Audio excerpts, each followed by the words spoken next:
Good evening, everyone. Welcome to the February 20th, 2020 hearing of the Fort Collins Planning and Zoning Board. May I have a roll call, please? Hafley. Here. Hobbs. Here. Hogestad. Here. Katz. Here. Schneider. Here. Whitley. Here. Hanson. Here. It is February, and every February we elect new officers, a chair and vice chair for the Planning and Zoning Board. So that's our first order of business. Do we have any nominations for the chair?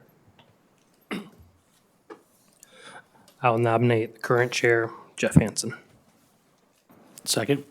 Okay, there's a motion and a second. Any comments or deliberation? I think you've done a good job for the last year, and I look forward to supporting you for another year.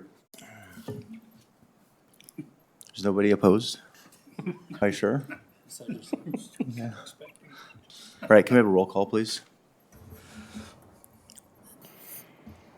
Katz. Yes. Hafley. Yes. Whitley. Yes. Hogestad. Yes. Schneider. Yes. Hobbs. Yes. And Hanson. Yes. Can I have a motion regarding the vice chair? Chairman Hanson, I would nominate current vice chair Jeff Snyder. Second. There's a motion and a second. Any comments or deliberation? I would just say, if anyone else would like the position, I'm more than happy to forego the position since I've already had this position. So if there's anyone, please step up, and it's good to have good blood or new blood on the leadership as well too, so.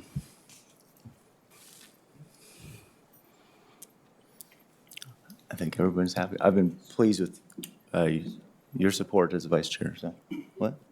Are you saying you'd like to have some? I'm saying I don't have a problem doing it, but I'm saying I also feel like it's important to make sure that we have new blood on leadership and everything else, since I've already had that position, that I'm more than happy if someone else is willing to step up and take on that role. So, Yeah, I think his I would point have is, to, I would have to. Okay.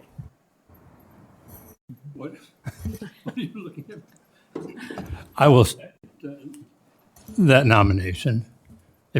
Are you interested, I guess? I'm interested. I Okay, guess is what I'm then saying. I will second, or I will, Do I have to be, do I have to nominate myself? yeah, no, I'll nominate you for vice chair. And I'm seconding that. okay, so we have two motions now. One for, David, are you going to withdraw your nomination, or are you standing by it? On behalf Actually, of- I made the nomination. The nomination for, Yeah. oh, you did? Okay. Yes. And I stand by it. Okay. Well, I think we I need to promise take to action. uphold the values of hard work Yeah. and. I think we need to take action, out of due course, we need to take action on the first motion before we can entertain that second motion. So, Well, does that seems appropriate, right? I think generally speaking, when people are putting forth nominations, excuse me, probably the best practice is if there's a couple people or you have a pool of people, that's kind of what the process is for, is to nominate people. And then I think you would make choices Okay. among those. And, I don't know exactly how you want to do that. I suppose we could do some sort of balloting type of thing. I mean, typically, we don't run into this issue where we have a couple of people vying for the position. I guess the question is,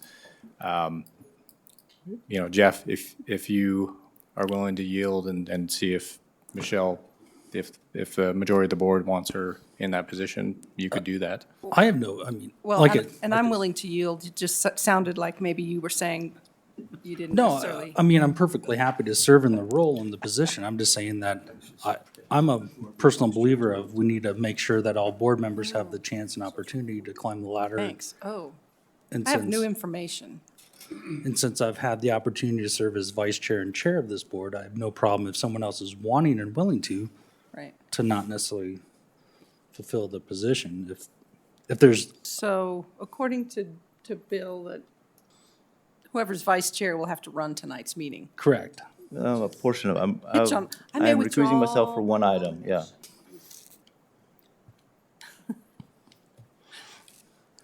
What?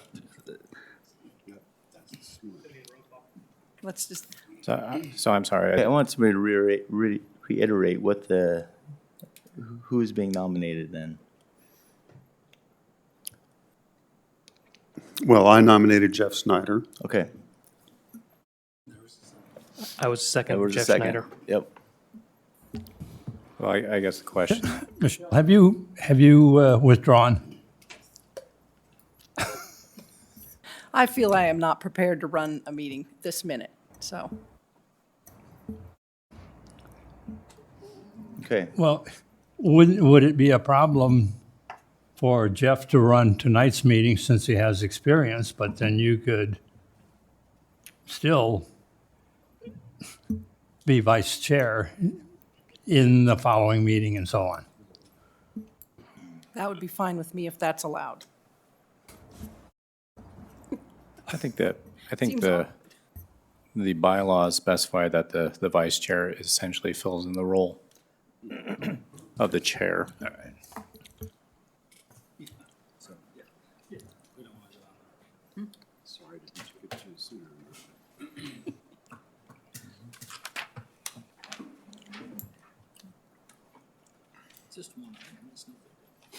Okay.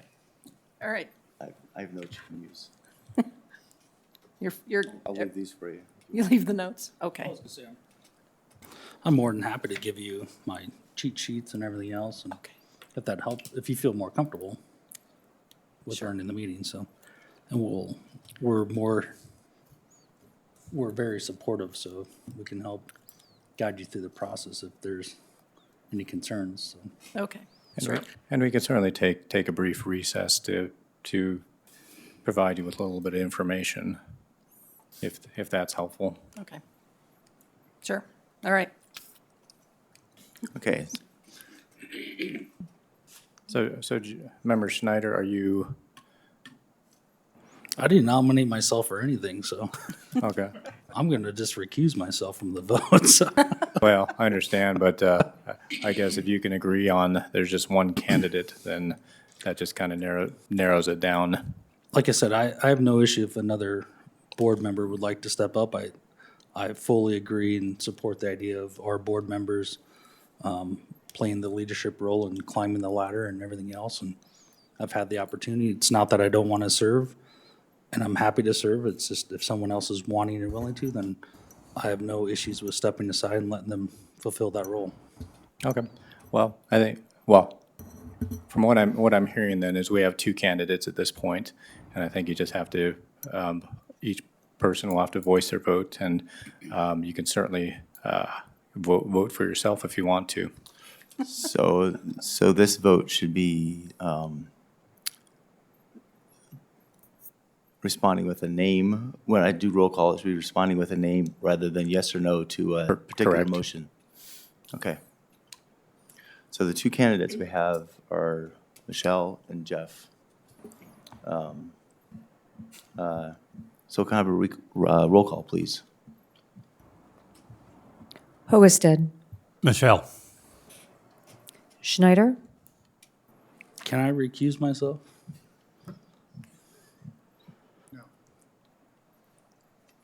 No. Michelle. Hobbs, Jeff. Katz, Jeff. Hafley, Michelle. Whitley, Michelle. Hanson. Jeff. Oh, my goodness. Okay.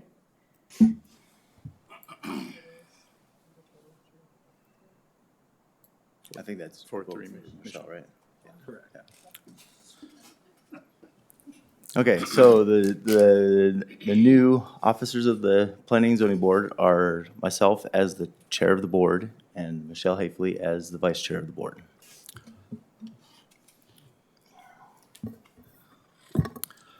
My vote for Jeff was not any, it was, yeah, nothing against you. Welcome again. This board is made of citizens that volunteer our time. We are appointed by city council. We are not any part of city staff. We do not get paid. We volunteer simply because we care about Fort Collins as much as everyone who's taken the time to show up here tonight. City staff does provide us with a comprehensive package of every item that we're going to hear tonight. We are here to gain additional insight and information from the citizens who've come here tonight. And your input is greatly valued and appreciated. To help ensure that everyone who wants to be heard can be heard and is comfortable speaking, I'm going to moderate for standards of civility. And specifically, that means my biggest concern is outbursts of any kind, either for or against. You know, clapping or shouting or booing might make somebody uncomfortable who is has a contrary opinion to that. And ultimately, any decision this board will make is based on our judgment of compliance or non-compliance with the land use code and applicable adopted city standards and the city plan. Tom, can I have an agenda review, please? Yes, thank you, Chair Hansen. Tonight we have two items on the consent agenda. The first item being draft minutes for the P&Z January 16th hearing. And the second item is the 128 Racket Drive annexation and zoning. Just a reminder that the consent agenda generally consists of items with no perceived controversy and/or routine administrative actions. Anyone may pull an item from the consent agenda for full discussion if you so choose. We have one item on the discussion agenda tonight, and that is the Harmony Gateway Plan and Standards and Guidelines. And that concludes the agenda review. Thank you, Tom.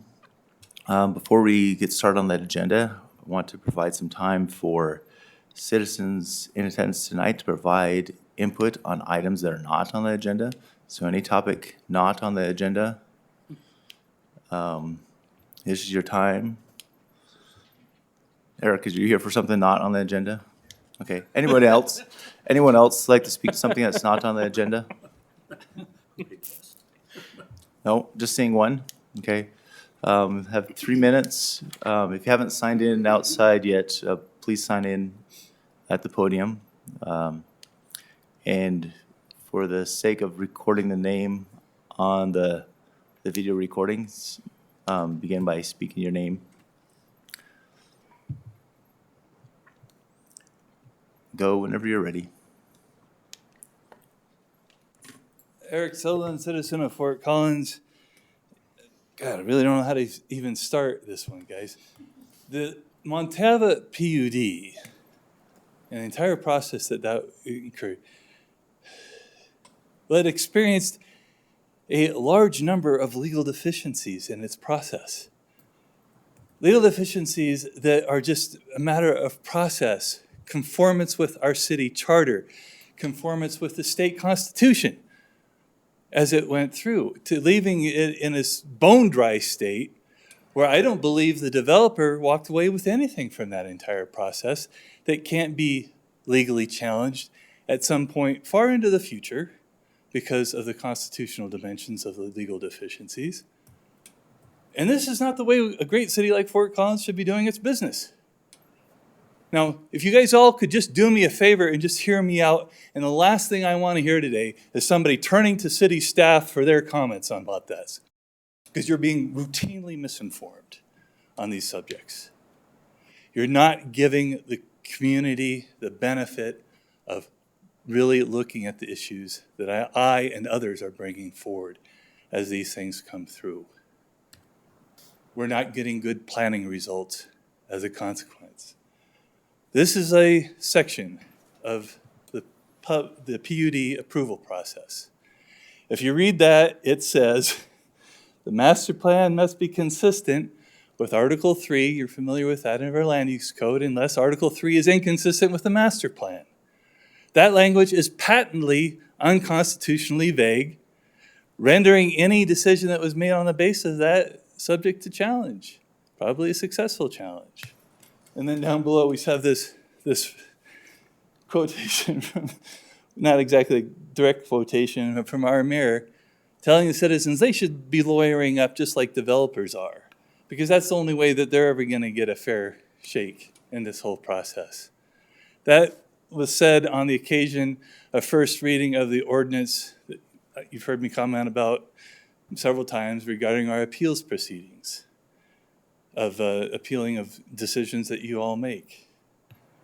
There is significant room for improvement here just in understanding the basic processes that we're supposed to be engaged in. Not a single member of council applied any standards in their deliberations of the PUD application.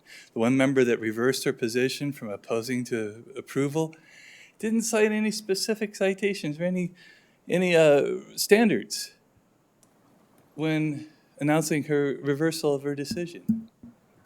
There has significant room for improvement here, and by golly, we need to make it at this point in time in our history of this community. Thanks. Thank you, Eric. Is there anyone else who'd like to speak to a topic that's not on the agenda tonight? Okay.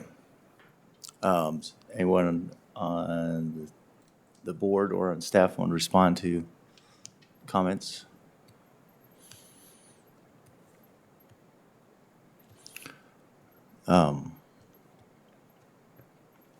Okay.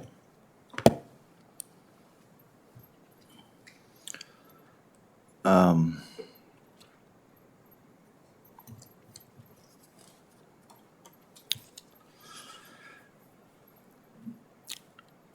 going to close the citizen participation portion of the meeting and review the consent agenda. At the time that this agenda was prepared, there was no known controversy or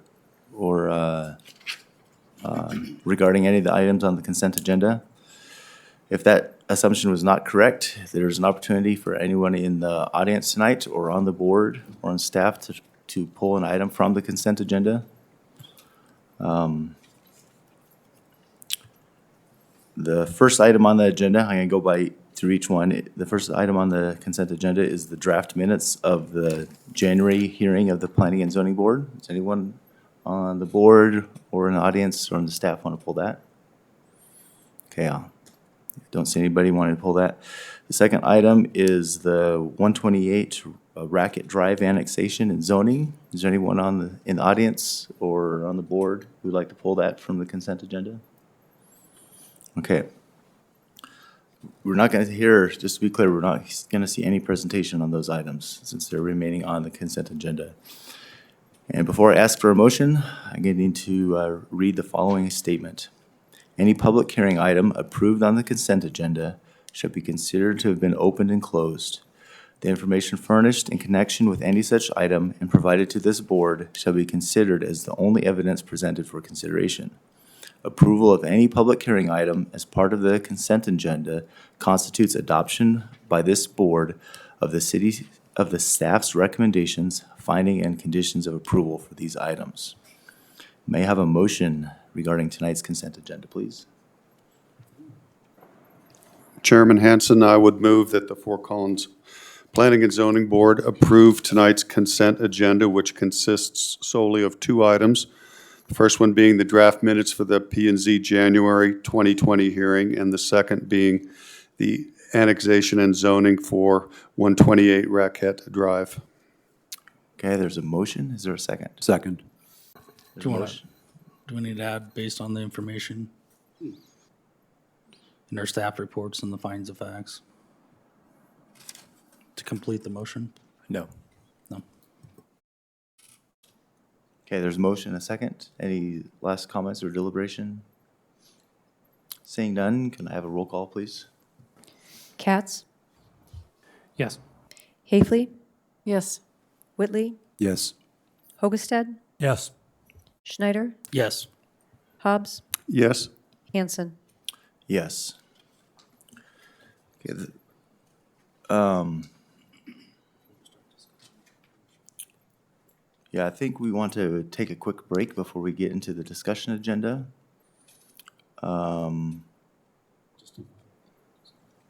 Yeah, 5 minutes will probably be plenty, so we'll re-adjourn in 5 minutes.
Okay, welcome back.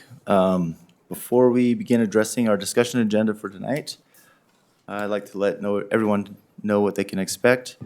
Staff has spent a lot of time preparing this item and doing an analysis of how it complies with the city plan and the existing plans in place.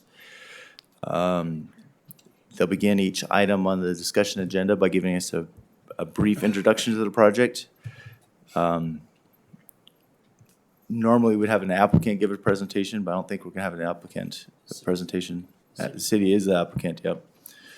And then we'll have, the board will be able to ask clarifying questions and then open the item up for public comment. And then the board will discuss and deliberate. So the first and actually only item on the discussion agenda is the Harmony Gateway Plan Standards and Guidelines. Have we received any new information since the work session on this item? No, we have not. Okay, is anyone on the, Hold on, can I make a correction to that, please? Mr. Gloss sent us out a revised staff report indicating some changes to the map and some stuff since work session. So we've had some updated information since the work session. Thank you. I'll note that. okay. Does anyone on the board have anything to disclose, ex parte communication or? Okay, I would like to disclose I do have a conflict of interest and will be recusing myself for this item. So at this point, I'm going to turn it over to our brand new vice chair, Michelle. And please bear with her and don't be too hard on her.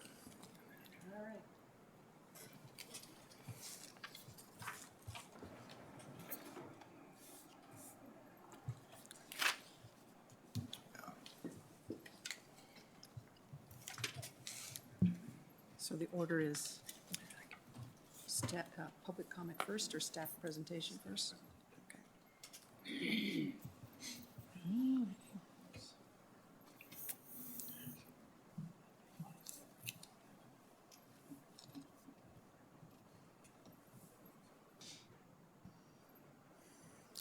So the first part of this will be a staff presentation on the Harmony Gateway Plan update. Good evening, Madam Chair and members of the board. Tonight, staff has prepared a recommendation to amend the Harmony Corridor Plan specific to that 420-acre area known as the Harmony Gateway. That gateway boundary projects about 1 mile north of Harmony Road and 1/2 mile south. This is the map in the 1991 Harmony Corridor Plan. That boundary is unchanged. The west boundary then terminates at what we refer to as the Poudre Valley Wall, and on the east side is Interstate 25. When the Harmony Corridor Plan was developed 29 years ago, there was some direction provided at that time through public and community engagement that the gateway had a special quality, but that the vision was not really refined and that additional work was needed. That additional work has been completed this past year through an extensive community engagement process. A lot has happened, though, in that intervening 29 years. The city has acquired natural areas, and if you look at the map here, you can see Eagle View Natural Area south of the gateway denoted in yellow. We have the Fossil Creek Reservoir Natural Area further to the south. And then east of I-25, the town of Timnath has expanded greatly. We have a regional commercial center that's been built with Walmart and Costco and actually extends, eventually will extend a mile south of Harmony on the east side of I-25. So there's a significantly different context. There's also been quite a bit of work with a community separator study, and that separator has been diminished greatly due to some of the other development in Timnath and a loss of some natural areas that were slated east of I-25. So when you look at the character of the area, there's a pretty distinctively different character when you look at the developed portions north of Harmony. You can see the Arapahoe Bend natural area here, a ground shot, as well as the Harmony Transportation Transfer Center, which is also known as the Park and Ride. And then much of what we'll be talking about this evening really pertains to land here. If you note, most of the image is undeveloped here on the, sort of the right side of the screen where you have a lot of open water. You'll note the Wyatt, which was a project development plan referred to as H23 that was approved a couple of years ago by the board. This entire gateway is encumbered by floodway and floodplain. It has a really significant impact and has on the development of the area over time and has implications for the future. So you have the floodway shown in dark blue, and that's the high hazard area where you cannot have development activity. And then the floodplain, which with elevated regrading could accommodate development if you meet required elevations. Any development that would occur on undeveloped portions of the gateway would have to essentially match these floodplain requirements, or have to go through a process to modify and formally remap the floodway and floodplain. There have been some questions of the board about the standing water within the gateway area. These are noted in your staff report. You have 3 ponds that are part of the Weitzel pit, and you'll notice the 2 that are in green, those do not have the right to be retained. And so there has to be either continued payment through augmentation, or they would have to essentially go away. You do have one of the ponds has the right to be there, that's in blue, and the Stute Pit Pond, which is closer to the interchange. There's also some discussion about the Arapahoe Bend ponds. Most of those were actually created prior to some state regulations changing. There also were some areas that were modified slightly, and they've gone through the adequate state permitting process to be retained. So that is sort of the background on the open water within the gateway area. So if you look at this image here, see just really everything you note here in the photograph that's in the blue, this is the Weitzel Pit ponds, and as mentioned, 2 of the 3 ponds really cannot be retained. So this evening, you're considering 3 elements for recommendation. The first attachment are standards and guidelines. When we say standards, these are elements of the city's land use code. They're mandatory, they're regulations. And then we have guidelines, which are suggested implementation measures. And then we have the second item, which these are policies specific to the Harmony Corridor Gateway. They're in a chapter of the plan itself, Chapter 5. And these describe the overarching policies that pertain to the gateway. And then lastly, there is a more general policy that's contained in Chapter 3 of the Harmony Corridor Plan that would also be amended. Those amendments are relatively minor given the scope of the others. So some background on the Harmony Corridor. First of all, there's a requirement that in most of the areas that are not designated for commercial centers, you have to retain 75% of developed properties for a primary use. And what that we mean by employment, could be office, it could be industrial. And then 25% can be secondary. This could be retail, could be services, residential, all included in that category. And that applies to the gateway today. So over the last 13 months, we have gone through sort of a visioning process, provided some general policy direction that we received from the community, refined that vision, came up with these draft standards and guidelines, and then have gone through some scenarios, and then finally the version that you see before you tonight. So with the scenario development, and this has been, I think, shown to the board in previous work sessions and is also city council work sessions, we had 4 scenarios that were examined. And when I describe these scenarios, I want to just reinforce that the board is not making a recommendation on a specific scenario.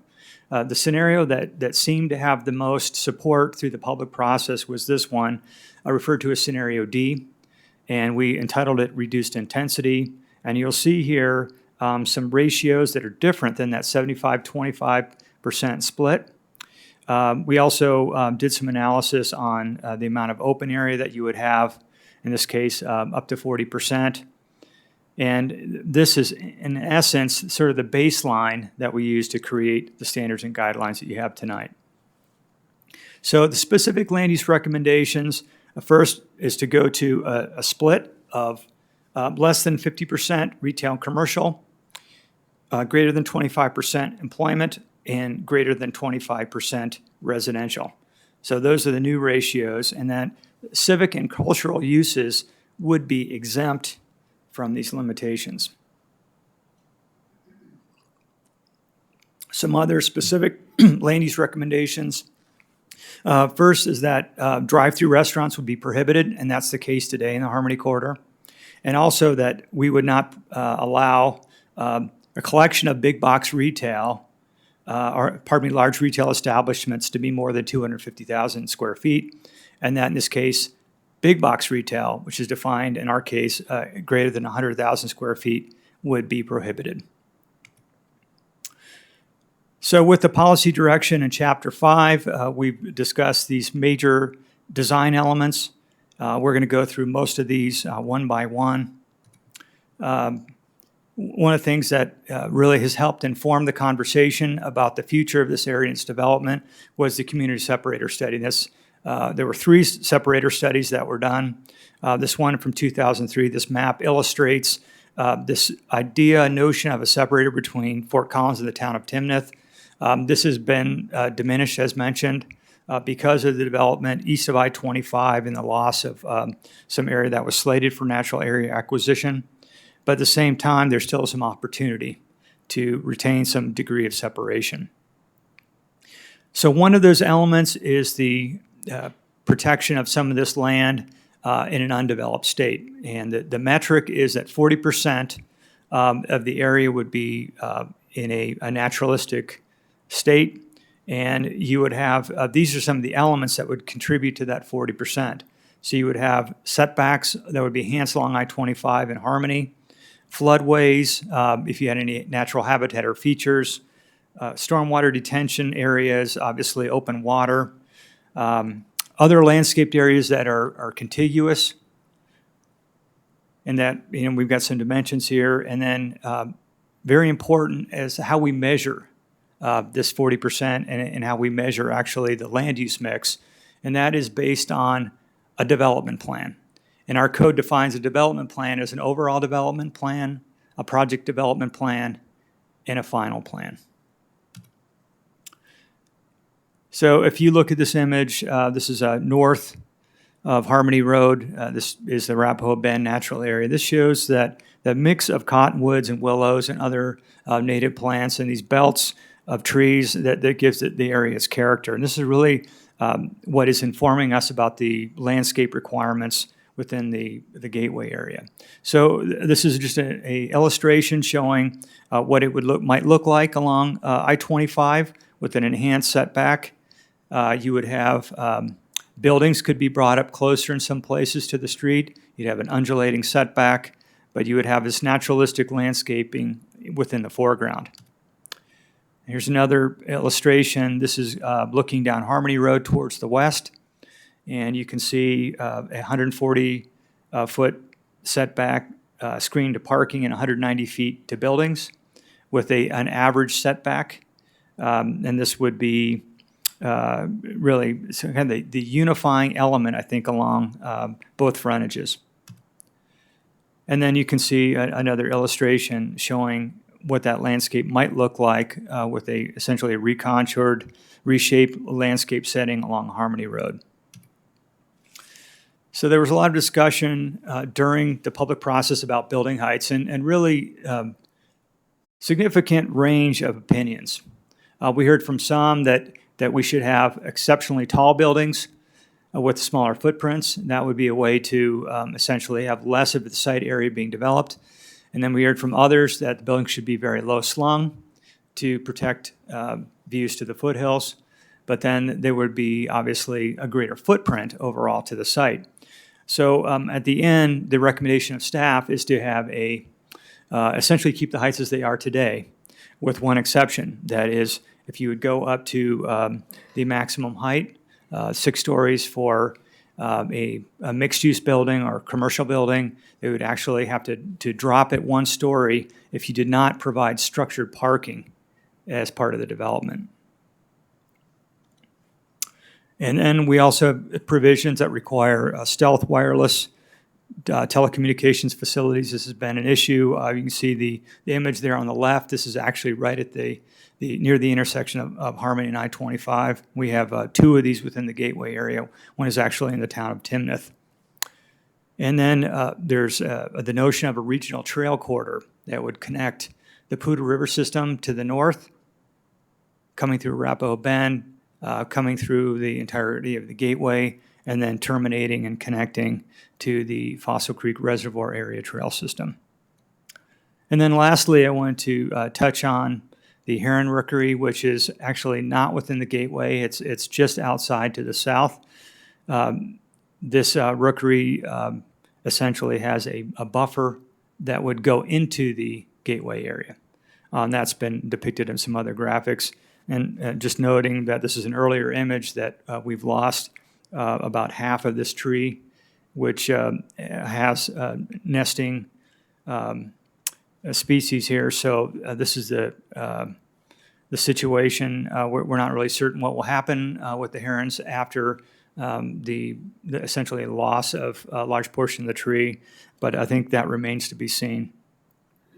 And so with that, staff is recommending that the board recommend a city council approve the 3 components of tonight's item, and making a finding that is consistent with the direction of city plan and also builds upon the past 29 years of effort with the Harmony Corridor Plan.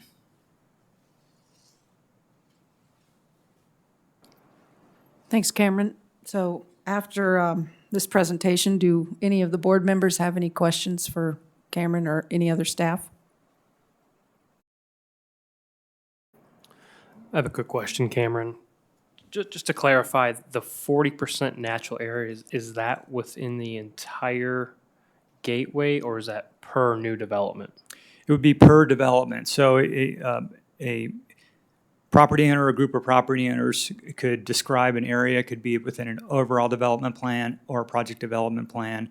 Presumably, if it's a project development plan, you could go forward with the final plan and describe a boundary. And within that boundary, the 40% would then be calculated. So Cameron, a follow-up. So for each PDP that might come in under an ODP, each PDP block has to be designated as 40% by what you're suggesting? That's what correct. Staff is suggesting? Yes, that's correct. Okay. I have some follow-up questions on that. The percent of the area that's currently in floodplain, do you know or do you have a number for that? Oh, I mean, sorry, floodway, the floodway, we can go hazard. to that image, but, we haven't done an exact area takeoff, but 40% is actually relatively close. If you take the entirety of the gateway and how much of it is encumbered within the floodway, that is correct. Cameron, so the 40% natural area, is that part of what we've been looking at, these diagrams of trails and I guess green areas that are buffers around development?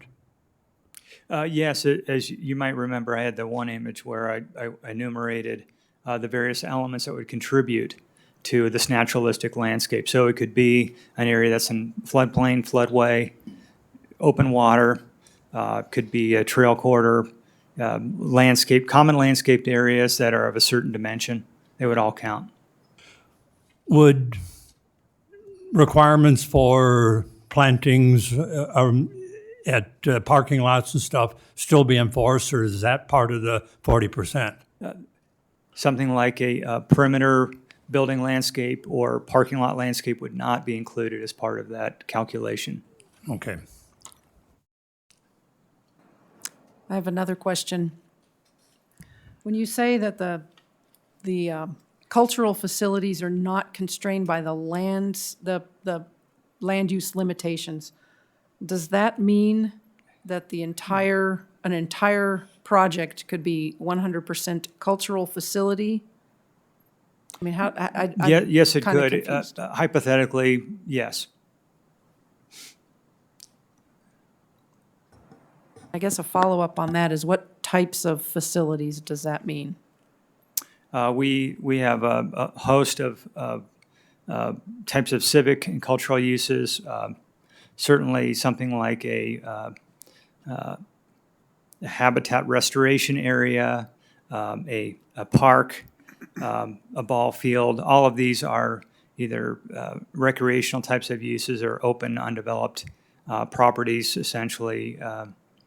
Yeah, there are many other cultural facilities. I mean, you could take it as far as being art-related. That is a pretty broad range.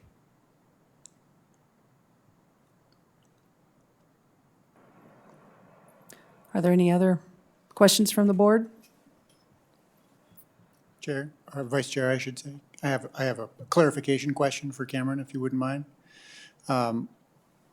Mr. Hobbs asked a question about the 40% being applied to each individual PDP within an ODP. Oh, no, I didn't mean to imply that. If a property owner came in and did an overall development plan, that's very clear. I thought and they had multiple PDPs within each, within an ODP, you would use the ODP to calculate the 40%. I misunderstood your question. I guess what I understood the question to be was if someone did a standalone PDP, would they have to meet the 40%? If it was, say, even a relatively small area, and the answer is yes, they would. We don't envision that happening, given the requirements that we would anticipate. Most property owners would try to assemble the largest area possible, but we can't dictate that. So, Cameron, can you further clarify that? If someone were to come in with an ODP that is the intent is several PDPs, can much of that natural area be clustered in one area and the other areas not? Absolutely. Okay. So you can, in this ODP, make it very clear that much of it will be developed a certain way, and then you push off that natural area. That's correct. Okay. And just for clarification, we've already had an ODP for this area that's been approved by the board, correct? There is a portion of the area of the gateway. It does not include the entirety of the gateway, is one portion. And I think this follows up to one of Michelle's questions, and maybe what we were trying to get at. Within that ODP that's currently been approved, do you know how much of that is in the floodway, roughly? I don't believe that the present overall development plan has any land that's within the floodway. There are portions of parcels that are within the floodplain, however. Okay, thank you.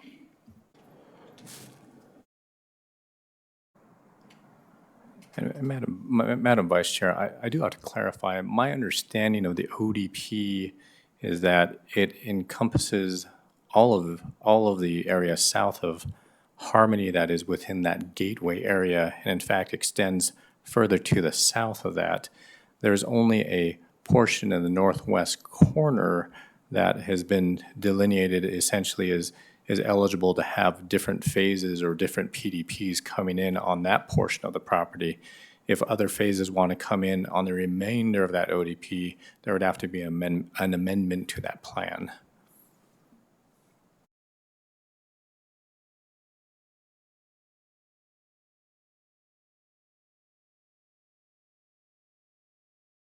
Are there any other questions for clarifying? Okay, so this will be the public input portion.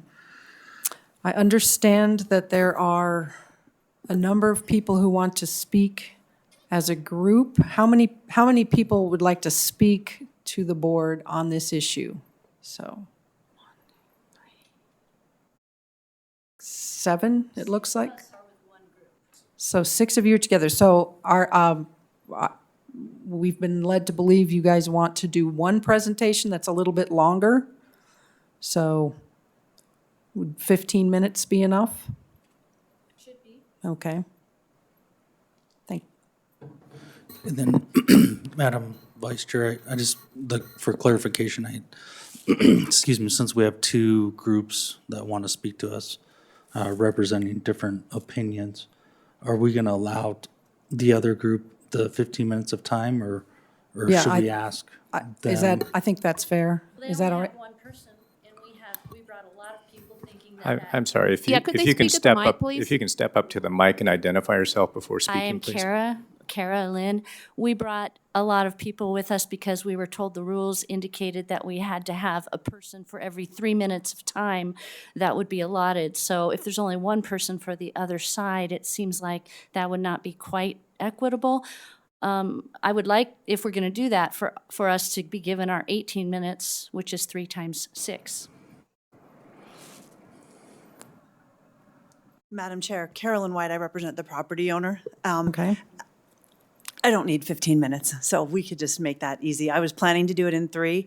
If I Okay. got 4, I'd be happy, but I'm fine with a very short period of time. I've submitted comments in writing, and I'm prepared to do it in 3 Okay. or 4 minutes. So we'll let you have the time you need, 5 or 6 or 10, and we'll let you guys have 18. If you can do it in 15, that would be better. Thank you. You sure you don't want to go first? Are you sure you don't want to go first? All right.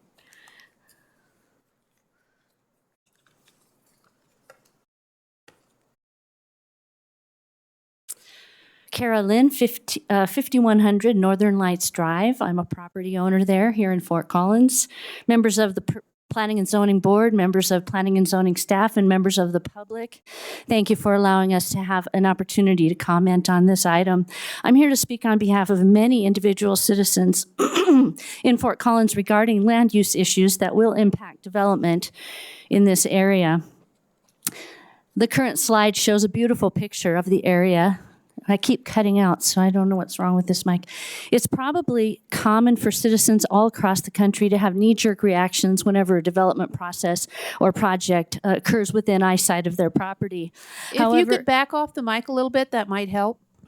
However, in this case, our concern is not colloquial, self-interested, or fleeting. In fact, our citizens have been engaged in this project wholeheartedly for over 18 months now, and we have taken the laborious task of studying all of the major plans and components of our city plans. The city plan, the Harmony Corridor plan, the city structure plan, the natural areas plan, the sub-area plan, nature in the city plan, land use conservation plan, Harmony Gateway plan, Poudre River Corridor plan, and many others. And our concern is that whatever is built in the common, in the Harmony Gateway area will be consistent with the vision, goals, principles, policies, and values expressed by the citizens and planning professionals that have been formulated over the course of many decades and for the long-term benefit of our city. Tonight, the Planning and Zoning staff has asked you to approve a recommendation. We believe we have a better recommendation. Theirs is scenario D from the 4 that they put together in this process. Ours is called scenario E, and I'll tell you why we think it is superior. Our scenario also allows for mixed use, but with lower minimums for employment, commercial, retail, and residential. And we added a cultural use component, which I'll expound on in a little bit. We also, on density and intensity, have a lower building height threshold, and we prohibit also big box, retail, and drive-through restaurants, but there is a distinction that we'll get to. Our site characteristics call for maximum trail connectors, heron tree protection year-round, year-round, not just part of the year when they're nesting. By the way, that tree is currently still being used by the herons, even though half of it fell away quite a while ago. Tree maturity and size, large rather than medium, and a high architectural standard. Here's a picture on the left that is actually from that area with a beautiful rainbow. And just think, we could be the new home for the city train based on our cultural aspect of our proposal. We want to talk about why our proposal really represents what a gateway really is and how it protects that. A gateway should invite exploration and discovery. It should say, come on in, visit our charming city. Welcome, see the university, Old Town, the breweries, etc. A city gateway, as defined by our own planning and zoning documents, contributes a sense of community with a look and feel of local values, civic intention, and pride. It offers a sense of arrival and welcome. It offers familiar and welcoming feel to residents, signifying home in a positive way. It avoids the homogeneous, highway-oriented corporate character that blurs local identity, and it invites attention to the city as a place to visit, in addition to being an area to drive through. That's what a gateway is supposed to do and be. One thing we think a city gateway should not be is a commercial center like Centerra. We're concerned that that might be what happens at the Harmony Gateway, and that's what we're trying to avoid for our city. So we want to welcome the people to the city, and this is what our plan would do: showcase our city's unique culture, its Western and agrarian history and tradition, preserve our natural lands and wildlife, and promote a sense of community building through a public-private partnership, and that would relate to the cultural component. We are concerned that the current plans to develop the Harmony Gateway will ignore and violate stated goals to protect the natural habitat of that land, and would violate those things that are stated in legacy planning documents of our city. Most people have heard of Dr. Gary Wachner and the Save the Pooter project. He is the executive director. He's an internationally recognized author and scientist. We didn't solicit his approval of our proposal, but he gave us his approval, and he wrote to the City Council in October of 2019. At the bottom of this screen, his quote is noted. He said, "We ask that you consider scenario E, even if the planning and zoning staff do not recommend it. We think it is an option that would greatly benefit and be in line with the unique values of our community, as well as the Poudre River corridor and the Gateway area." Now here are some more photos of the area that we're talking about, and wanting you to consider seriously how it is developed, because we only get one chance to do this. These are bald eagles that the guy in the gray hair behind me, wave your hand, Walt, took of the bald eagles. He also took the following picture, which is of pelicans. And then the next photo was taken by Guy Tureen, who also sits behind me. Wave, Guy. And these are the herons that nest in that heron rookery that we've been talking about. And they're loving half of the tree as much as they loved the whole tree.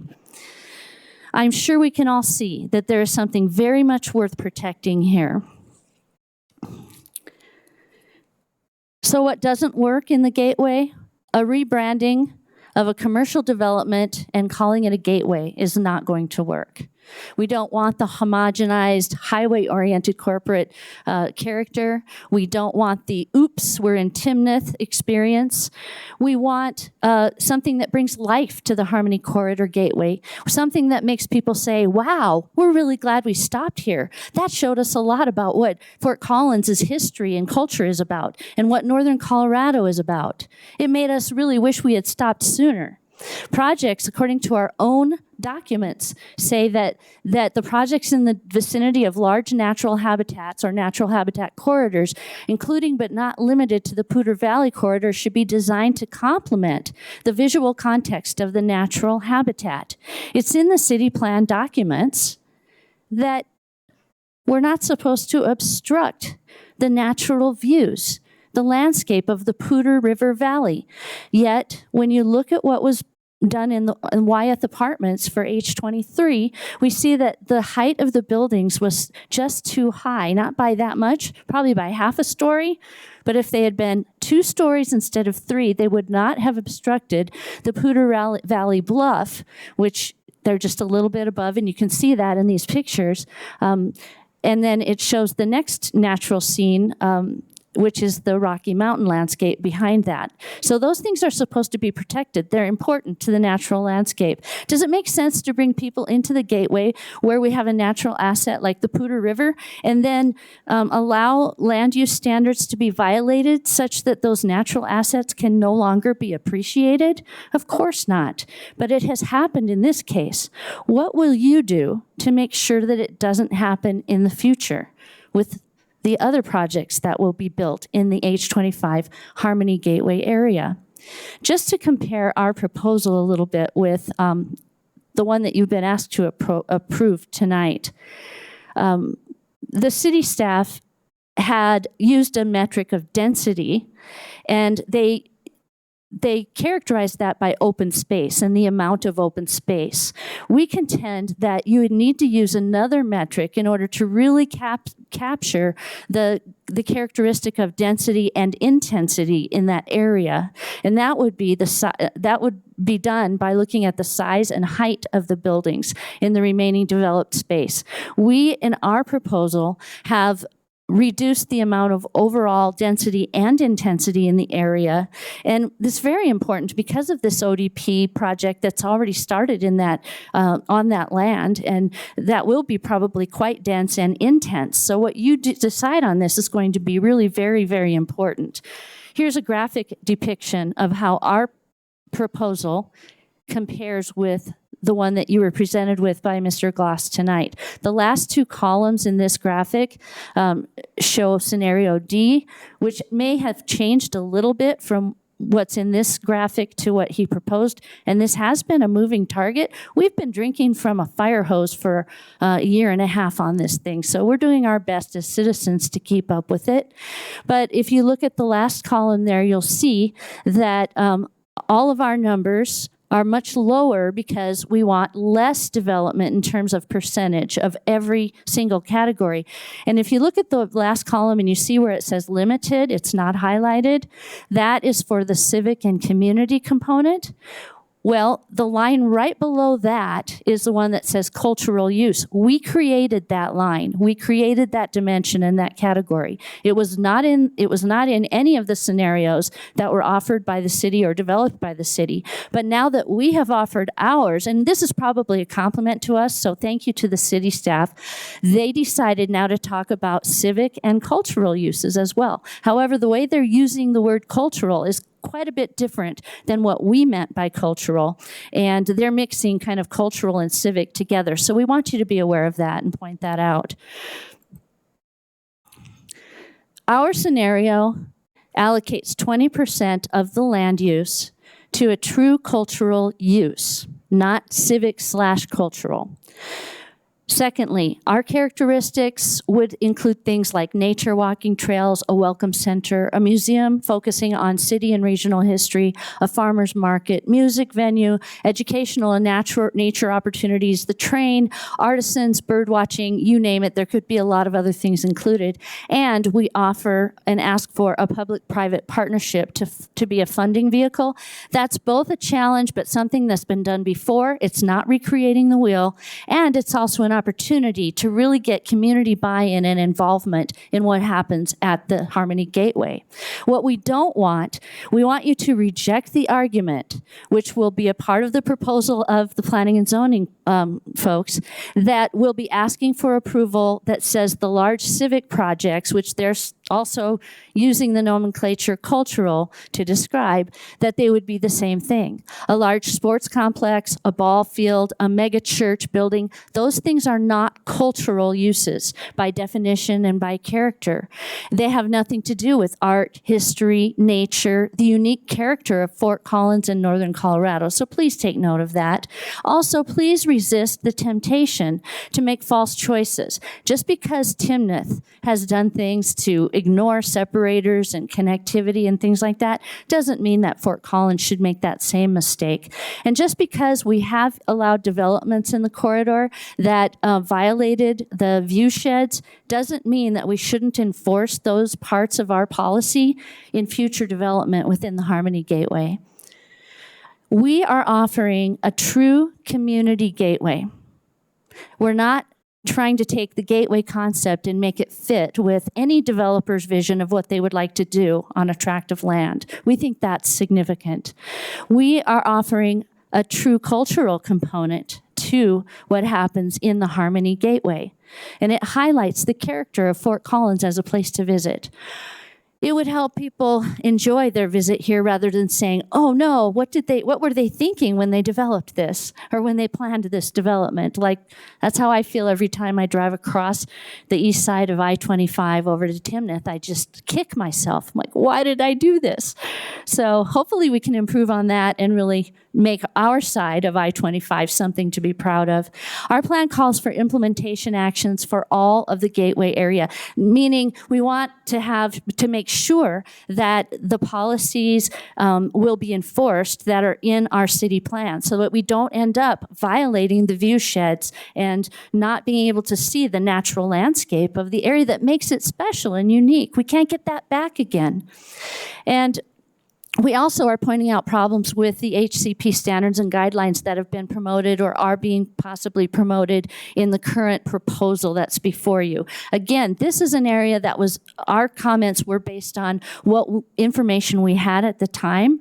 And I'm not sure if these things have been changed somewhat in the proposal that was presented tonight, but we're concerned. We're concerned that multi-use definition allows for 5-story residential buildings. We're concerned that large retail establishments that the standards are saying that they won't allow for big box. However, it also says that superstores could be over 50,000 square feet and that there are no limits on the number of large retail stores, 25 to 50,000 square feet size. Keep in mind that a football field is 45,000 square feet. So these are still sounding like massive building sizes to us. And again, you guys and the city staff are the experts.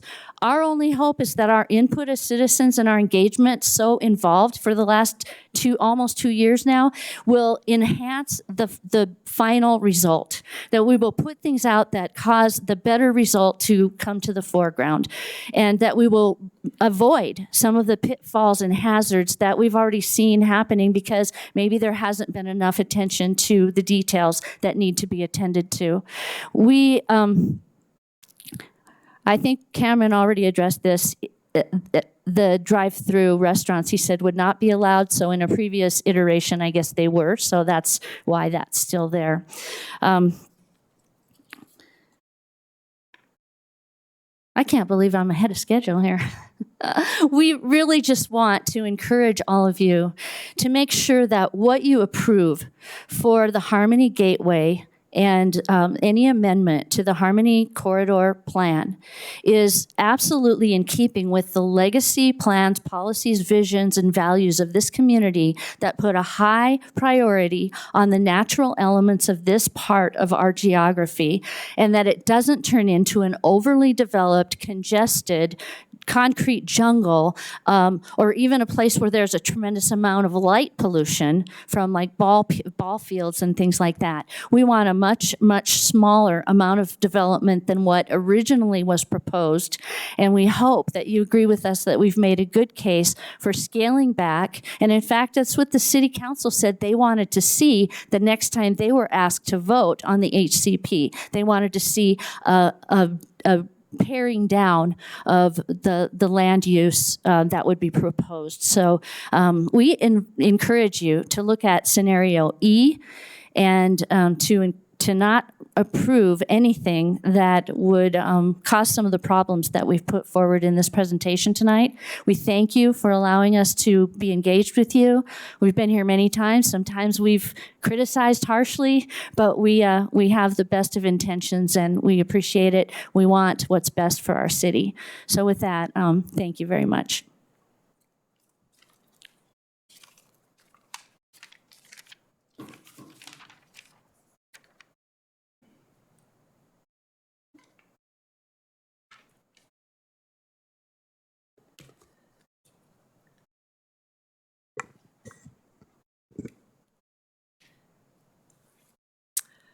Madam Chair, members of the Planning and Zoning Board, city staff, members of the public, my name is Carolyn White. I'm Land Use Counsel for the only private property owner that is affected by this proposal. There is one single property owner that owns all of the property that is within the Gateway area that is not a public entity. So not the park and ride to the north, not the city, not the county, but all of the private property, which is all on the south side of Harmony Road, is owned by a single group of landowners, and that is my client, Harmony McMurray LLC.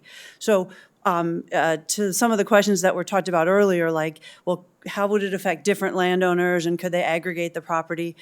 All of this affects one landowner, just to be really clear about that.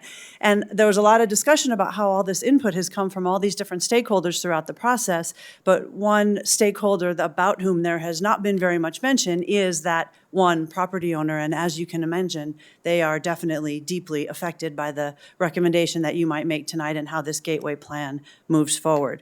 So I want to say, first of all, about the current change to the Harmony Corridor Plan overall. The principal purpose of the change is really to allow a more diverse mix of uses compared to the 75-25 employment, non-employment that's there today. And my client agrees with that. We think that's a good change. In fact, we advocated for a similar change prior to the city initiating this particular initiative before you. So the general concept of what the city's trying to do here to create the opportunity for a more flexible mix of land uses, we're in agreement with. And the general principle overall throughout the Gateway Plan that there should be heightened standards, that a gateway should be treated differently because it is a gateway, is not something that we take issue with. But the concern that we have and the issue that we have stems, I think, basically from using what is described as Scenario D as the baseline for bringing forward all the recommendations and then the detailed standards and guidelines. And Scenario D, fundamentally, from our perspective and based on our own detailed analysis, is not a feasible development scenario. As you've already heard, there are a number of existing constraints on this property, right? Floodway, floodplain, existing gravel pits, which are presently filled with water. That water costs several $100,000 every year to keep in those gravel pits to make them look like the pretty lakes that you saw in that picture. But it is not an acceptable permanent state of affairs. We could not get approval to do it that way. And so there are a whole bunch of very expensive costs to just maintaining the property as it is, much less if you're going to develop it in any way. And if you are going to develop it in any way, there's a whole bunch of costs associated with that. And the only way any developer would ever undertake to make all those expenditures is if they were going to get some return on the investment after developing it in the form of rent, lease, sale of parcels, and so on. When you take all of those existing costs and then you add on to it constraints in terms of the height, constraints in terms of what types of development can be included, and then a whopping 40% undeveloped open space requirement. They're going to, almost half of this property cannot be developed under this recommendation.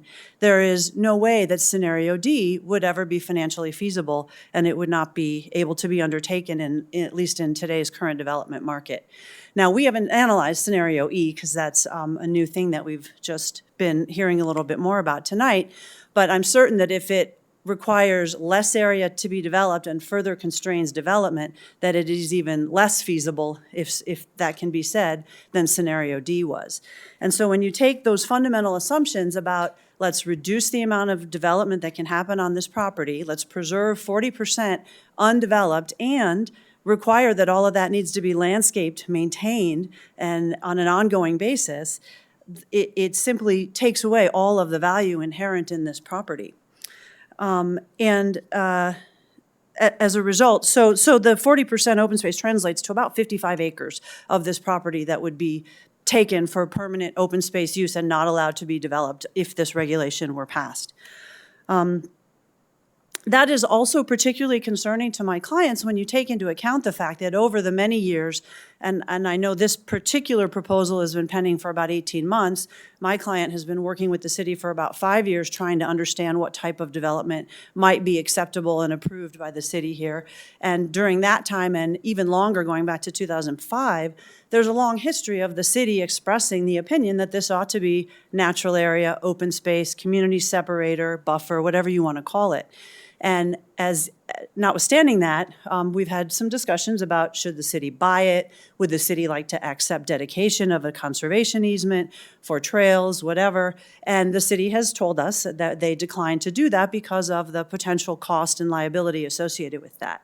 So what you have here is a scenario where, understandably, those who live in the vicinity of this property would like to see it largely preserved as green and open space permanently, and the city would like to see that too, but nobody wants to pay for it. And at the end of the day, there is a great deal that cities can do to dictate what kind of development can happen on property.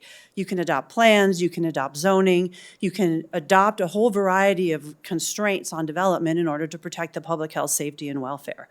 But only to a point. And when you do that and it goes to the point where it's no longer feasible for the owner of that property to develop their property at all, you're essentially trying to get this wonderful beneficial open space for the community without having to pay for it. And at that point, you're trying to legislate what you cannot or aren't willing to acquire a different way. And that's really what we think this amounts to when you take the cumulative effect of all these regulations. We agree that there should be a more flexible mix of uses. We agree that there should be heightened standards. We would ask that you not recommend this to City Council in its current form. And if you were planning to recommend it forward today, I would ask that you remove the 40% open space requirement. Either remove it entirely or reduce it significantly. There is nowhere else in the city's code or plans where you have any requirement for anywhere near that amount of dedicated, undeveloped open space. And we also are concerned about the very large 140 to 190-foot setbacks along Harmony Road and I-25, which really decreases the value of this property. The value of it derives significantly from its proximity and high visibility from those adjacent roadways. So by the time you pull it back 200 feet, you lower it to 5 stories or less, you have significant landscaping and open space all around it. We've really decreased the value of any kind of premium rents we might have been able to get to offset maybe some of these extraordinary costs associated with the floodplain, the floodway, those gravel pits, and now this additional landscaping and heightened standard. So with that, I'll just conclude by saying, and also we have written a letter that summarizes everything I said. It's in your packet. It is attachment 6 at page 201 if you'd like a little bit more detail.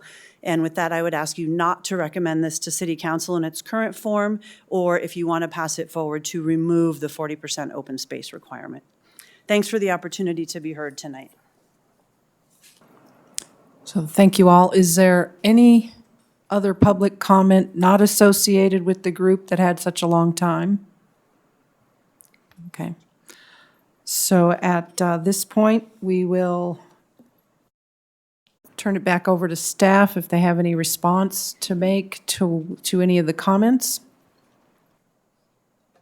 Yes, we'd like to make some clarifying comments. I think there's a little bit of misunderstanding about what we refer to as a big box type of use in a large retail establishment. The large retail establishment is a defined term in the land use code, and that would be a 50,000 square foot format or larger. So, you know, as point of reference, I mean, I think for a lot of people that'd be more of a medium or mid-sized box that's not akin to, let's say, necessarily something of a large format like a Walmart, Super Walmart, or the Costco. And these are great examples of big box.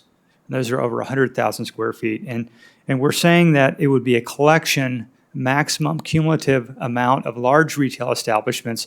Those are the 50,000 square foot or larger, of 250,000 square feet. And I think there was maybe some misunderstanding about what those parameters were. Also, there was, I think, a representation by our last speaker about the landscape setback. I wanted to clarify one thing. There's an average of the setback. There are also provisions for buildings and parking lots to be closer than that average. And that would be 95 feet for buildings and 70 feet for parking areas. I mean, you'd have to provide parking lot screening, for example, but you could have a building within the prescribed average setback area as close as 95 feet. And, that is, put in perspective, we have buildings in Harmony Road that are 80 feet back. It's not that much different than really what we have today. It's just that their average setback has to be substantially larger. So what we're looking at is a character that's more undulating. You can imagine that buildings, some places are closer, some places are further back. There's also a lot of discussion about, there was one comment from our first speaker about the height limit. And I think the point was made that the height limit for residential would be 5 or 6 stories. That's actually not the case. What is being proposed is the same standard, which is residential is limited to 3 stories. It's the non-residential and mixed-use buildings that are the taller ones. So I just wanted to clarify that. I think beyond that, I think the other items have been accurately portrayed. Thanks. So do we have board questions for the staff? Michelle? Cameron, I would like to ask a clarifying question on just your last statement. You said that it's 5-story only on commercial and mixed use. Can you define the term mixed use, please? That's correct. So if you had a building that had, the most typical scenario for mixed use would be an office or commercial use mixed with residential in the same building. So it would be vertically separated. We don't consider mixed use being, let's say, for example, one building that's exclusively one use next to a building of another use. That might be a mixed-use development, but it's not a mixed-use building. So it has to be mixed together in the same building. Okay, so under that definition, you could in fact have 5-story residential mixed use. Bottom floor has a coffee shop or a restaurant, and then 4 floors of residential. That's apartments. correct, yes. Okay, thank you.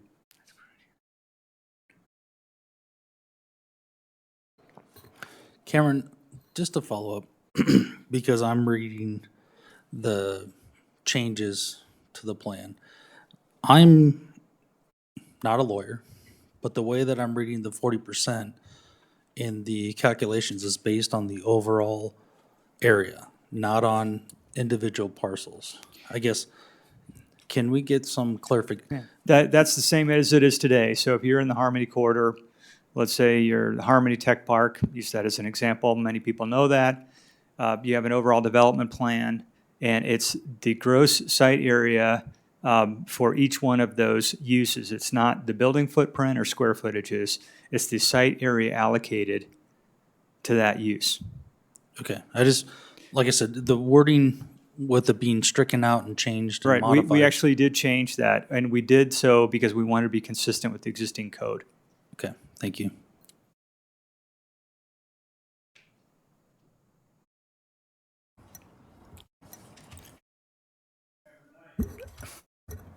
I have a question here. The 1991 corridor plan, is it still in effect right now? Yes, it is. And it talks about low-rise development and tapering into natural areas. And is that true? I think that's what As a general comment, if you look at the gateway section of the 91 plan, it called for an examination and clarity over some general direction. But I think you're right that there's language there that would suggest potentially some lower buildings. That is not, though, I think what we found when we've gone out to the community and talked about sort of this balance between development potential and protection of scenic quality, what the characteristics are today versus what they were in 1991 when this area was largely undeveloped, conditions have changed. And that's why the staff has taken this position that the building heights should be the same within the gateway as they are in the rest of the Harmony Corridor, which is the 3. And in this case, a little bit of a change in that we allow up to 6 stories. Here we're talking about basically 5 stories unless they have that mixed-use provision. So when you say conditions have changed, for instance, Well, when the Harmony Corridor plan was done, much of the whole area was vacant land. The regional context was different. You might remember seeing the map of the town of Timnath, which was about 1.5 square miles, I think, in total. It's just completely different. so you're really talking about the development east of I-25? No, That's an impact on what we are planning? No, I think actually our thinking going through the city plan update, looking at the notion of having more mixed use within the community, within our commercial corridors, whether that be College Avenue, that be a Harmony Corridor. I think this is a direction definitely we're heading in, is towards a more mixed use frontage along the arterial streets. We've also had a lot of changes, amendments to the Harmony Corridor since '91. The plan was amended for 2006 Front Range Village as an example. I mean, there have been a lot of conditions that have changed. Okay, thank you. I have a clarifying question. If I understand the list of things that count towards 40% open and natural, undeveloped, the setbacks count towards that. They're not additive. Is that correct? That is correct. They're inclusive, yes.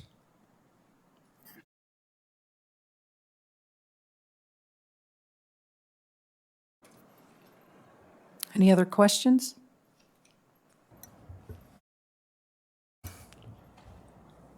So in fact, that 40%, it's a pretty loose concept. I mean, it can be used for certain things and can be pushed and pulled in a lot of different directions. So it doesn't necessarily mean that it's going to lay out in some organized trail and green belt. Is that right? That's correct. As you remember our previous conversation and work session, that when we crafted the scenarios, these are merely illustrations. We can't dictate how that 40% is configured exactly. One can imagine that with some of the floodplain requirements, that you're going to have some areas that have to be retained for stormwater flows.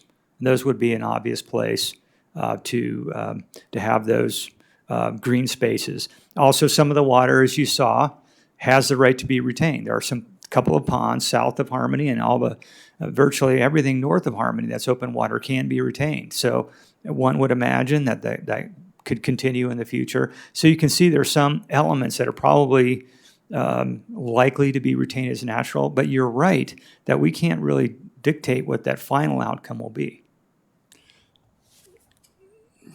Yeah, I guess,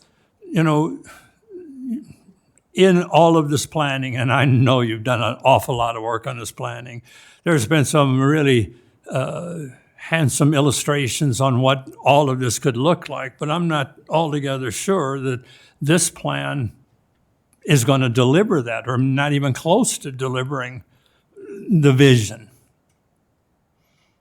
Well, what we hope to do with the Gateway Plan Amendment was to create a framework. And we cannot dictate what all these design details are. I understand. And the illustrations were just that, to show a potential future. I think this notion of the naturalistic quality and the language is pretty strong in terms of the plant palette that would be retained and what the overall character would be. But beyond that, it's very hard to dictate exactly how the site or sites would be developed. Does that seems a little bit like a discussion question or a comment? Oh, I'm sorry. I'm just going to make sure, is everyone, have we all had our questions answered?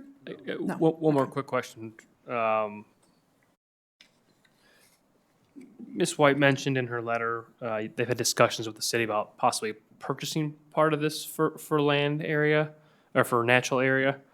Uh, I, I, I can point to a specific development in Loveland where a developer came in, it didn't make sense, some of the land was unusable for development, and they actually came to an agreement with the city of Loveland to purchase that, around Bodecker Lake to give back for a natural area for the community in the city. What is the city's view on that? Is it just not budgeted, or is there something else that we're missing? Ms. White summarized it very well in her testimony that the Natural Areas Program has considered potential purchase outright or conservation easement of all or part of the gateway area that's undeveloped. And their biggest concern they've expressed to the staff has been about assuming liability. As she mentioned in her testimony, that you have some ponds that are there that are paying a significant augmentation fee, and that issue has got to be resolved. That's groundwater that's essentially come up from gravel extraction processes, and that water under the state cannot be retained. I have a follow-up. So Cameron, I've read the report that was issued in 2018 by the Colorado Division of Water Resources, which was a temporary SWPS substitute water supply plan for the Weitzel pits. And they determined that the evaporative loss, which is what we're talking about when we say that there's liability for the water in those pits, 120 acre feet is the evaporative amount of water that needs to be augmented by a substitute water supply plan. Do you know definitively whether or not the issue of that standing water can be or would be cured in water court by the attachment of water rights to cover 120 acre feet? Or whether or not, or whether the state water board would not accept that as a cure for this situation? I can't answer that definitively. Just based on my conversations with the Natural Areas Program, that they were hesitant to take on the liability, whether it be the unknowns of the water, as you mentioned, the state's perspective, as well as the cost.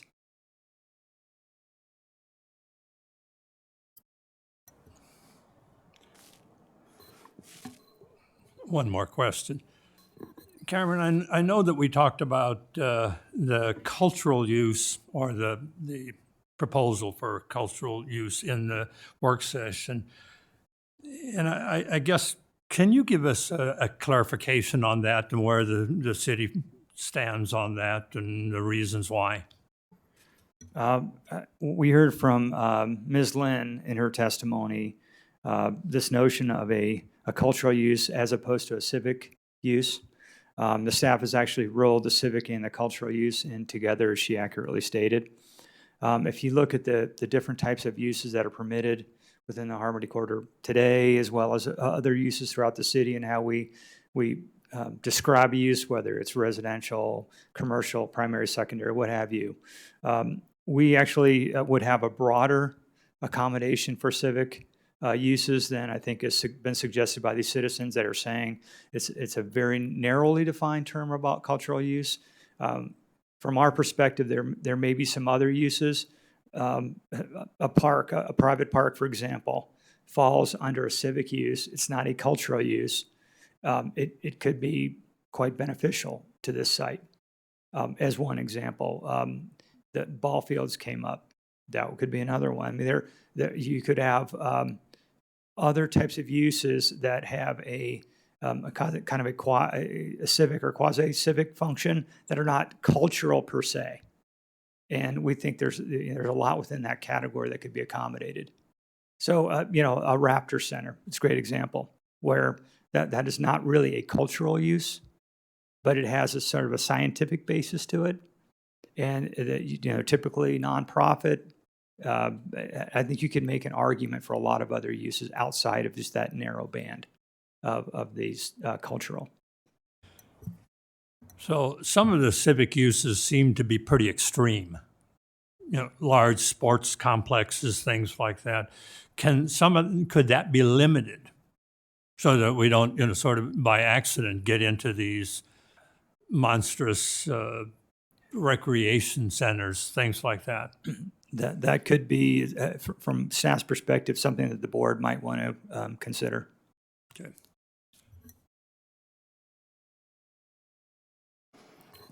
My question was just a clarification between the culture and civic, and I think Cameron answered a lot of that. Right?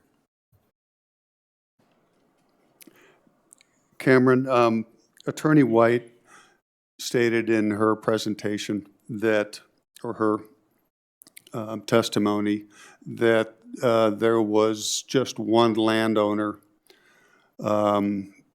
being impacted by this, Harmony McMurray LLC. I've looked at the Larimer County GIS maps, land location maps online, and there's also a portion of that that appears to be under a company called, I think, Seafer Land Ventures, and another part within the corridor, or the part south of Harmony, and within the ODP that has been approved, called Harmony 25 LLC. And Harmony 25 LLC, on the map at least, is basically comprises the only part of the ODP that is not in either the floodplain or floodway. Is that accurate? Well, we've seen the exact same assessor's records, and note that the variety of names associated with properties both north and south of Harmony Road.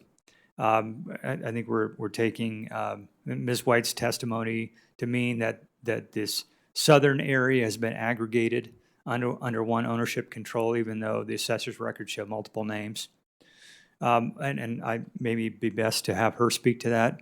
On the north side of Harmony, we do have one parcel that's owned by the State Land Board, not privately owned, but the State Land Board does hold properties under their portfolio that they have private uses on them. And if you actually look at that northwest corner of the interchange, you'll see that there are a lot of public, maybe under public ownership, but several private uses on that property. And that would also be subject to the gateway standards. So this is a cultural clarifying question. I have not seen a football field in person in over a decade, so I want a comparison. How big is maybe the North College King Supers? How many square feet is that? If anyone can answer that? I believe that's about 120 or 130,000 square feet. Yeah. Thanks. And so comparing that with, say, another, the Taft and Elizabeth King Supers? I'm just trying to get a feel for 45,000 square feet. Yeah, Taft and Elizabeth, I think, is about 65,000 square feet. Okay. All right. Thank you. Any other questions? Time for board discussion? All right.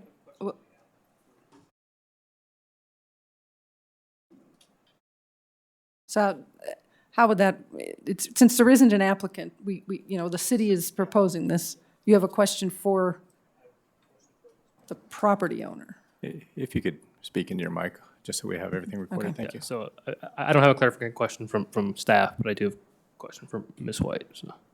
So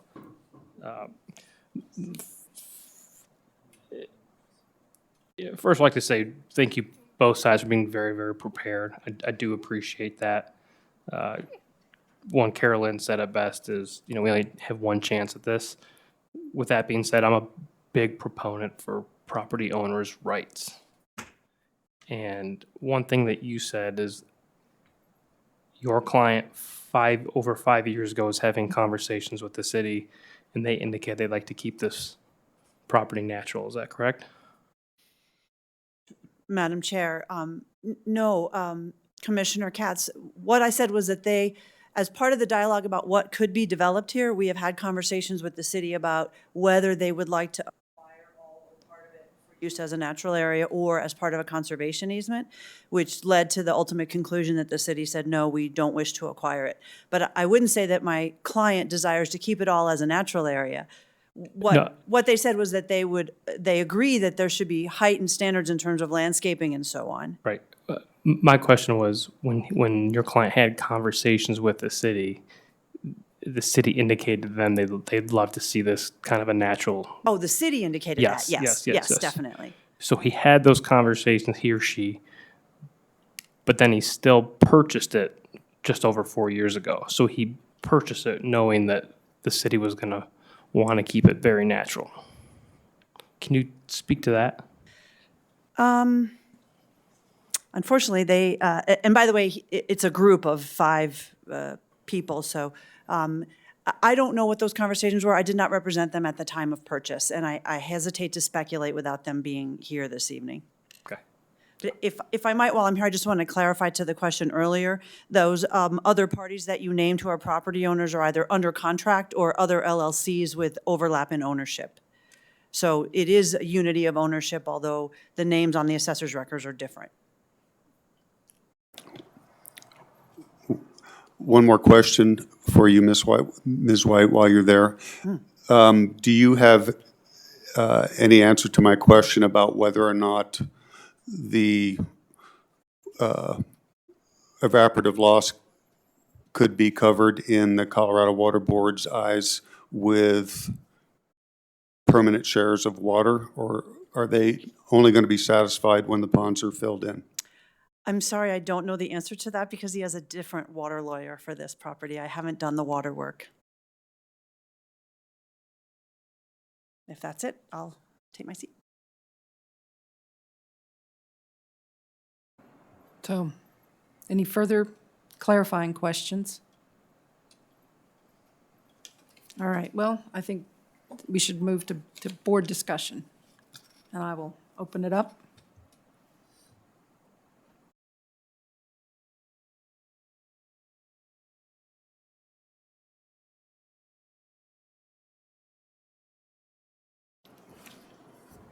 Yes, I have some comments here. Let's see. You know, I guess I'm still struggling with the unpredictability of this land set aside for natural areas and what that may end up as. You know, I have a sense it could end up as a nightmare rather than something that the city could be proud of. It's just too much opportunity for that landscape to find its way into unbuildable areas, areas where the topography just are difficult and too expensive to put a building on. So that's where the landscape goes. And I don't think it supports the vision at all. So I'm concerned about that. That, you know, it's one thing to talk about a vision, and it's another thing kind of knowing down the road it may not be like that, or it's likely, I should say, that it would not be like that. I think that the intensity may be greater than what that area should be.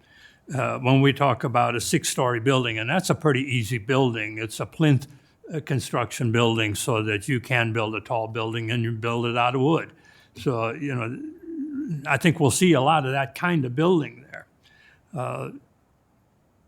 So, you know, I think the intensity really does pump up on it.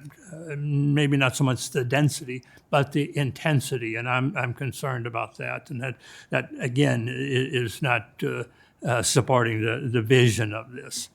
And the undefined cultural or civic component of it, again, it just, we really don't have any idea what that is all about. So I don't know that the plan is either ready or I'm not ready for the plan. It's one or the other. So I guess my question, Per, for you about the civic and cultural uses, are you looking at scenario A, B, C, or D, or are you looking at E? Because he's the only one that's requiring it, which is the one that the citizens have put forward. Yeah, the scenario E speaks to a cultural component, not necessarily a civic component. Civic component is such a broad term, and so much can happen Correct. with that it worries me. You know, the idea, I'm all for churches, but mega churches changes the entire character of an area, not necessarily a neighborhood, but an area. So, I worry about that. I think that the cultural component probably has a chance of not impacting as much neighborhood or area. And I think there are some opportunities for those, with a little more exploration. I don't know about a train from old City Park, but, there are things that I think can be a draw to the area and can be really important to the area. So, yeah, I'm in support of a cultural component.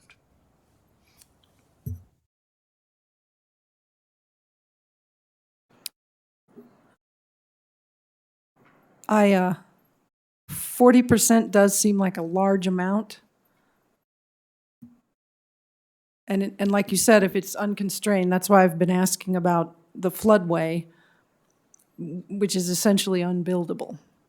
And how would that, if it does just end up being sort of the dump area that doesn't get developed, it's not landscaped, 40% ends up open but not attractive. Is there some way to pull back some of that minimum 40% and then place upon them some more, upon any developer, some more attributes in the standards and guidelines that would ensure that, 25% of the overall development plan is truly beneficial to the public? But keep in mind, the floodway is buildable for commercial use. You cannot have high occupancy use or residential use in the floodplain, in the floodway, excuse me. So things can be built and developed, so that it's not like that won't be developed or couldn't be developed. There's just limitations on what can be as far as a use of that area. Okay, that's my But the misunderstanding. two zones have a very important distinction. Correct. Floodplain and floodway. So, yeah. And But, floodplain, unless things are done either upstream or through berming or diking or diverting structures upstream, and the mitigation of the effects of those changes on downstream people within the floodplain, you cannot build in the floodplain. In the floodway, you can, with elevation and, as Jeff mentions, with different types of uses. I think I might be confusing the two. I thought of the floodway as that channel in which it will flood, and the floodplain is the bigger, right? Madam Chair, you are correct. So I guess, I was saying that backwards, wasn't I? Sorry. It's so I guess, floodway is the, where you can't build. Floodplain is where you potentially could. That's correct. I apologize for that. here's what I worry about, the idea of these natural areas that have not been sort of defined to have a purpose. Like much of the code, there's conversation about the reason why things are. And I think if it's just haphazardly left to development and scraps of property that are unbuildable for any number of reasons, that's where those natural areas go, rather than in a purpose to make a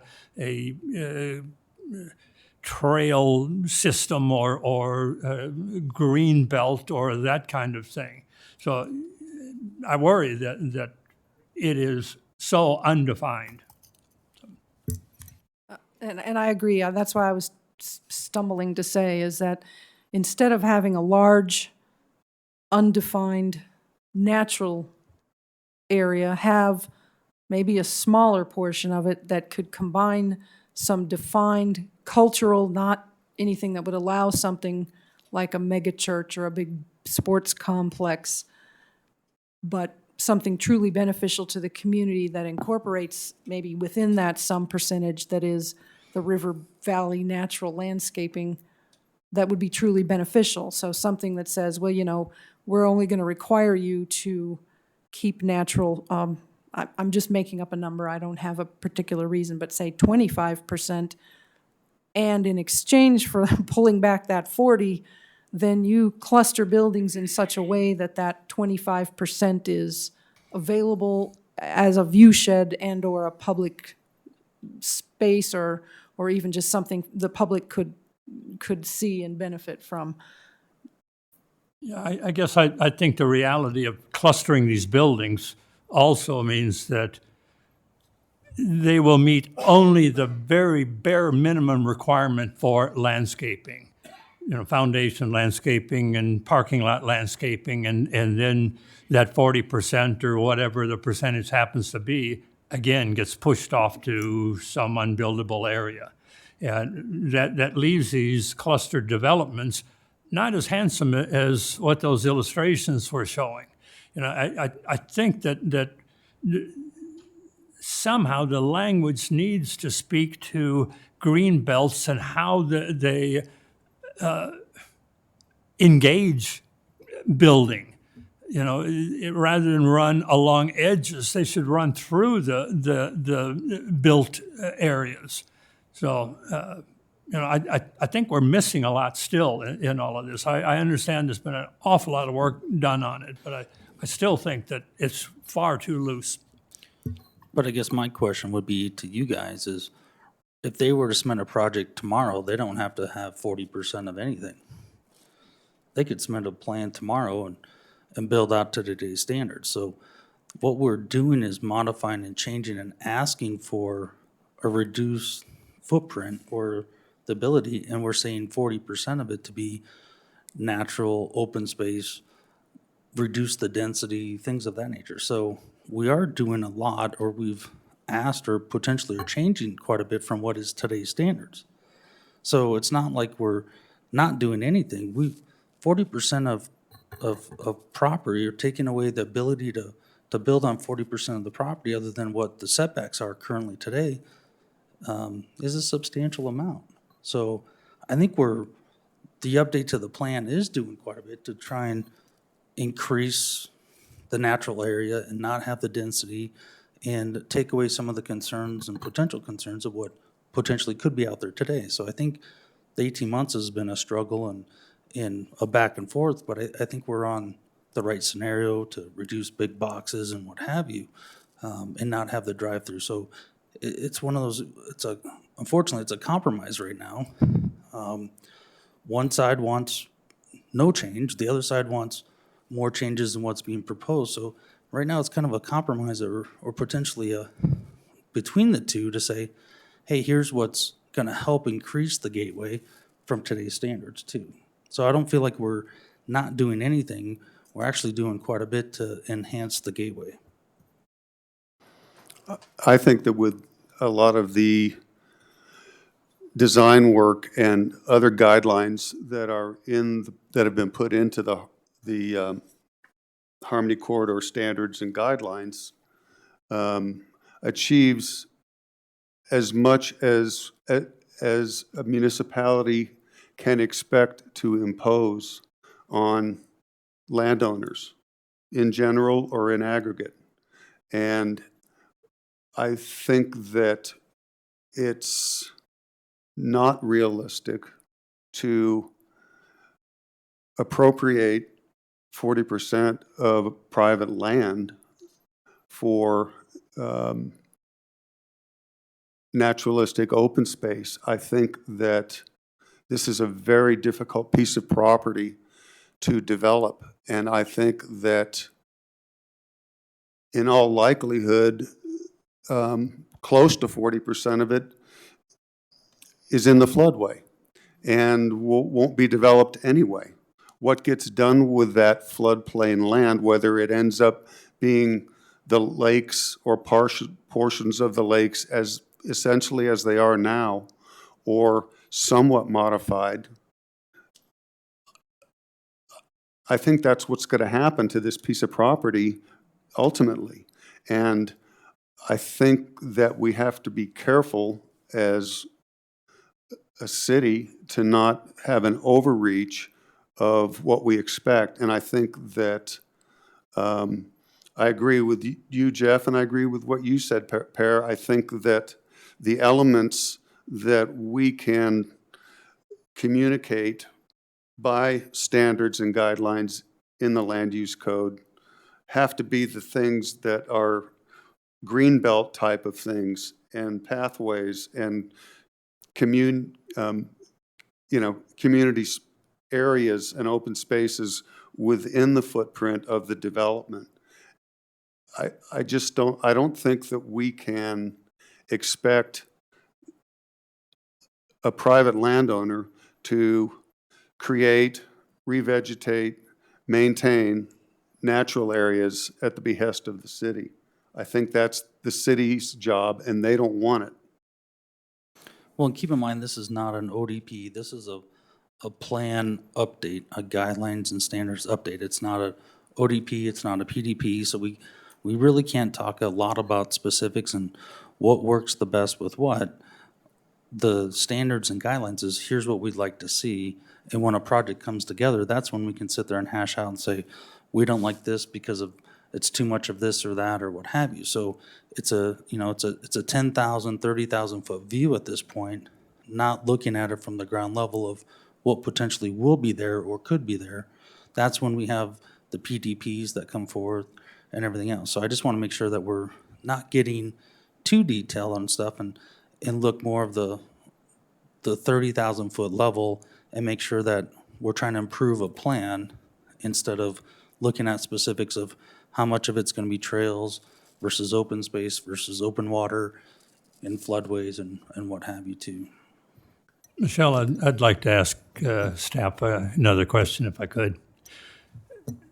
Earlier, Cameron, you mentioned that there was one ODP on the entire piece of property. Is that right? That's correct. There's one that's south of Harmony Road, correct, and then there's a smaller subset of a PDP that has come in and is also revised recently. That's in the northwest quadrant of that ODP along Strauss Cabin Road. As the ODP moves forward, is it anticipated that there will be multiple PDPs from that one? I remember we talked about this earlier, and now I can't remember what we said. Yes, There will be multiple ones. Multiple PDPs, correct. Do we know how many? I would have to look that up. I don't recall the exact number. So I think that probably has bearing on how this natural area gets distributed, given it's encouraging that there's multiple PDPs. I think then there's more chance rather than a single PDP that just pushes it off to one area. At least there needs to then be some spread in it. But again, I think this is about the vision of the plan. And, if there's doubts that we're going to meet that vision, I don't know what we're doing. Well, but the ODP has been approved, and there's been one PDP that's come forward and approved as part of that ODP. So the question now is how many PDPs might come forward with this ODP? Exactly. And at this point, based on the land constraints and boundary constraints, it would shock me if there's more than 2 to 3 potential. So I don't think there's going to be a whole lot. It would make more sense from a developing standpoint, from a plan standpoint, to probably come in as one big PDP because of the constraints of the property. Could be, and that then limits the ability for that natural area to really be effective. It then just becomes a headache that gets pushed off. Cameron, I think we need could be well served by another point of clarification. This ODP that's been referred to several times was approved by this board in August of 2014. Given that we're now enacting standards and guidelines potentially here in 2020, does that ODP have to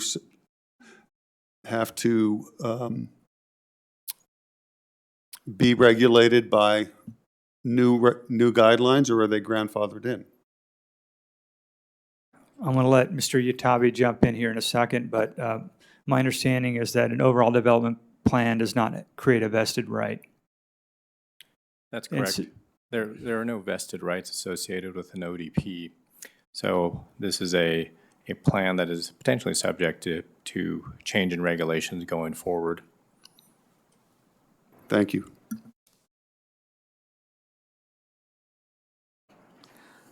So I guess I wasn't disagreeing about the need for something that enacts or enables the vision.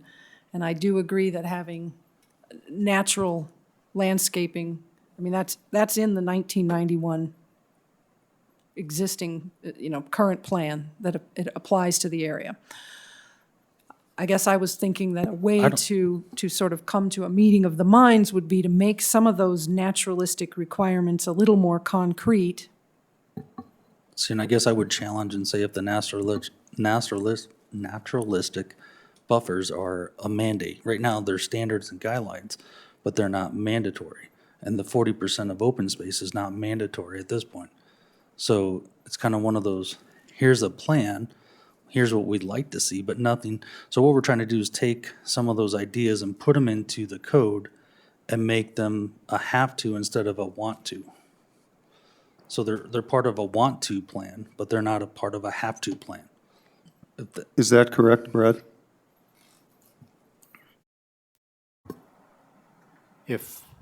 I'm not sure that that's quite correct if I'm tracking what you're saying. The current Harmony Corridor Plan, which is the policy plan, does not have any guidance with regards to a 40%. So the 40% is brand new, but the right. And the setbacks and articulation and natural buffering is part of the design features, or? Let me clarify. So today, we have an 80-foot setback along Harmony and along I-25. We have the 75-25 split. And now what we're talking about is a larger landscape setback along those two frontages, the 40% requirement, and then some other design parameters, as well as a provision for a greater mixture of uses at those ratios that we reviewed. So there's use changes and there are design changes from what we are today. So you're saying that things like the 40% and the change in use types are must-dos, not should-dos? That is correct, yes. Well, the percentages will change. So there's must-do, from a use standpoint, there's a percentage currently, but we're modifying those percentages. There's no 40% today. Right. And as far as the setbacks and everything else, they're increasing from what is currently today. And in there's the design features that are, here's what would be nice from an aesthetic standpoint, but now we're creating kind of a have to from an aesthetic standpoint within those setbacks. But we're creating a have to with the 40% naturalistic. Correct, that's not in there today. And we're changing the percentages of what's allowable from a use standpoint. The use changes, though, are creating more potential uses, more opportunities. No, we're just changing the percentage of what the uses currently are. So what we're saying is, currently there's 75% as primary, 25% as secondary, and we're changing those percentages to where it doesn't have to be 75. It goes down to the 50% primary and what have you. So we're changing the calculations for primary versus secondary. Because there's been several projects that have come before this board, and we've looked at the overall use of the Harmony Corridor and said, we don't need that much primary because of what's allowed in a primary use, that we really need more of the secondary. So I think that's why those numbers have changed, is because over the years and how development is done and what has developed out there, and we've done quite a few modifications of standards to allow more secondary use within a ODP, because we viewed and have seen the need for more secondary uses over primary uses.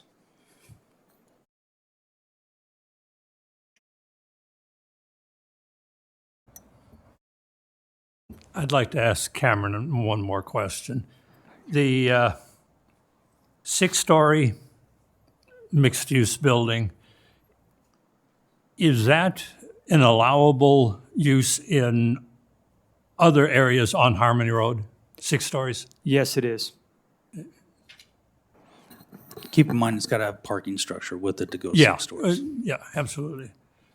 So that configuration is something that can be done. That is permitted. I can think of one example near Ziegler in Harmony with that configuration Okay. on the south side of the street, just west of the intersection.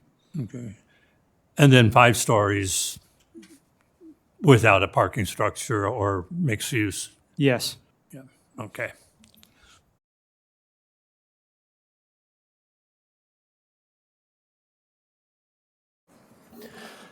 I'm gonna try to move this along here. I really agree with Pear and Michael that we might be kind of missing the point.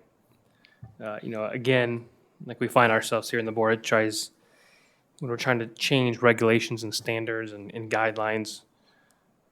That's difficult without a site plan in front of us. And sometimes we try to jam that plan in, the cart before the horse. This situation is different where it's one landowner. But I do feel 40% is an overreach for any one landowner.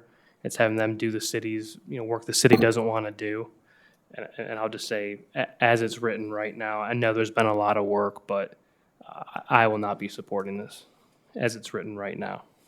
But 40% has been called out as the approximate area that's not buildable due to flooding anyway, so I don't see what the difference is there. I think I had asked Cameron, so maybe let's clarify again earlier, how much approximately floodway was going through this landowner group's property. And it wasn't a lot. It's a very large percentage. The one thing I would bring to the board's attention, and it was mentioned in the presentation, is that no matter how this area is developed, there will likely have to be modifications to the floodplain and the floodway. And that would typically be done through fill and regrading. That would change the contours of the land, and then that would require remapping. That would be through FEMA in order for that to occur. And there's a process to do that. But I don't want to give the impression that it's a static condition. So the property owner has the right then to make those modifications and go through the formal process to modify the land, to essentially remap the floodplain and floodway.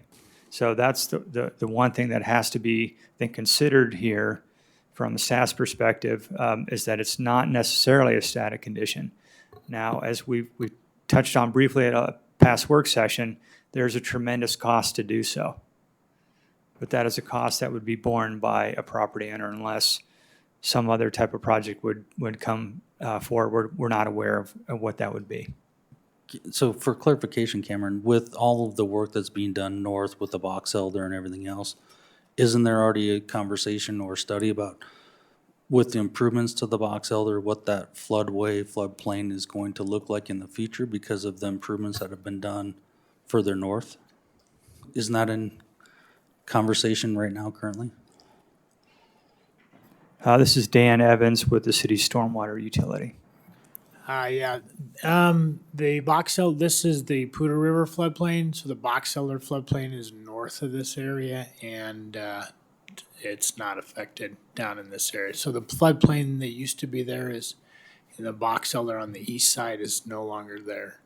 So what we're talking about is the Poudre River floodplain.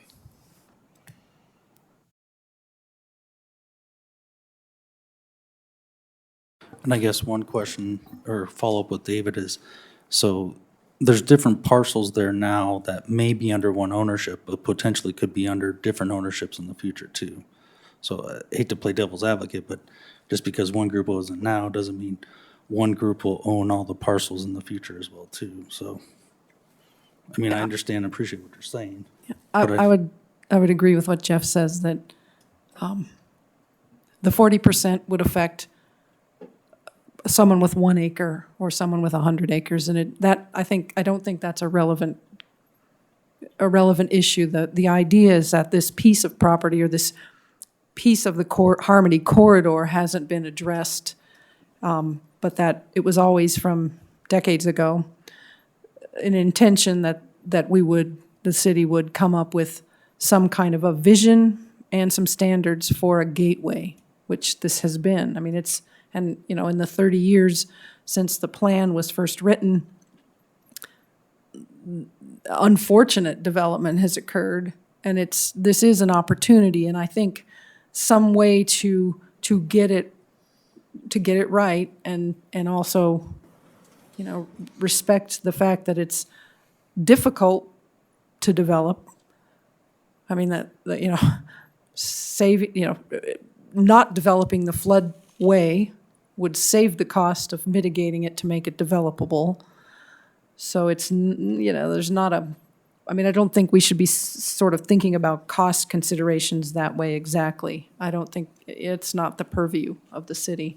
It's just whether, I guess what my concern is whether what would come out of this would, and I could be wrong, I'm just speculating, but I'm wondering whether what would come out of it would be truly publicly beneficial, or if there might be some way to incorporate cultural instead of so much percentage of naturalistic, or make those two things sort of mesh together somehow to make sure that what comes out is a truly publicly beneficial. I mean, I agree with 99 of what you said, with the exception is this one owner it appears is going to be the one that's going to be changing this for our entire city. And I don't think the ownership group's plan is actually that far off than everybody else's. The intention of this plan is good. The city's plan, Cameron's plan, the Choice E's plan, everybody wants the same thing, but there isn't economic realistic to it. And they just can't be handcuffed where if it came in at 37% with beautiful waterways and everything, that they're going to get shot down by these standards. And that's the challenge why without having a PUD or a site plan to review makes this extremely hard. So Well, and you're I right, think- we get one shot at this. I agree. And I think the fact that we don't have a site plan, we don't have a PUD is the reason we're doing this, so that we're in front of it with some ground rules. And that it's been my experience watching this board over the years that if somebody wanted to come in with a modification of standards to go from 40% to 37%, that's probably going to happen. I agree. Thank you for making that point for me.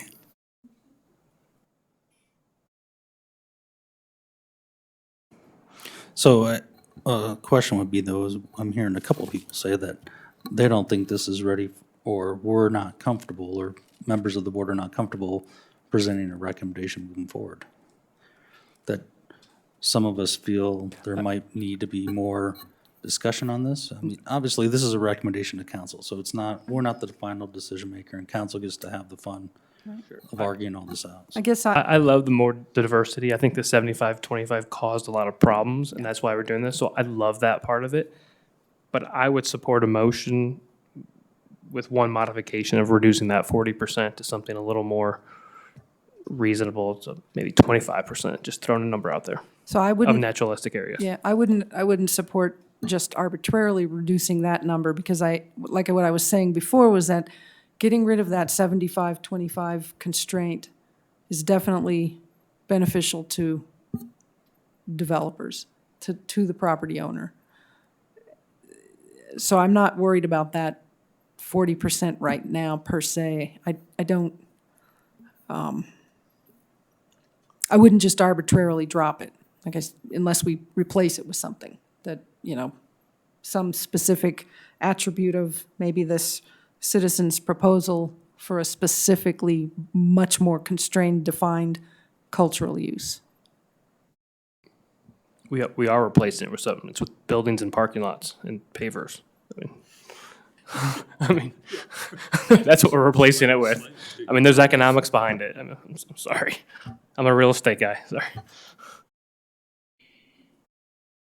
Well, and part of the change of the 75-25 is just realistic need for the area too. There's not the need for 75% primary because of other things that have been developed out there. And so that's why we've done several modifications over the years, is because the need for primary employment isn't as prevalent as what it was when we first came up with the plan in the early 90s, that we thought might be, we thought there'd be more HPs and more bigger businesses along that nature. And it's just the way the culture and people telecommute and everything else, there's just not the need to have the massive primary employers that we thought back in the 90s when HP was developing and growing and everything else. So I think the need for the change is there because of today's reality of use. I don't think there's a financial benefit potentially on changing those percentages.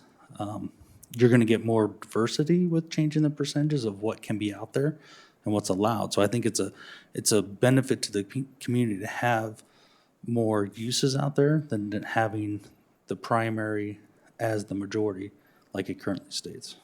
So I think that change is a benefit.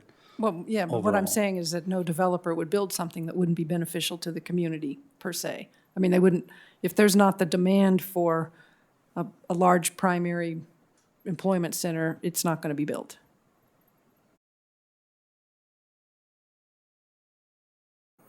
One would hope.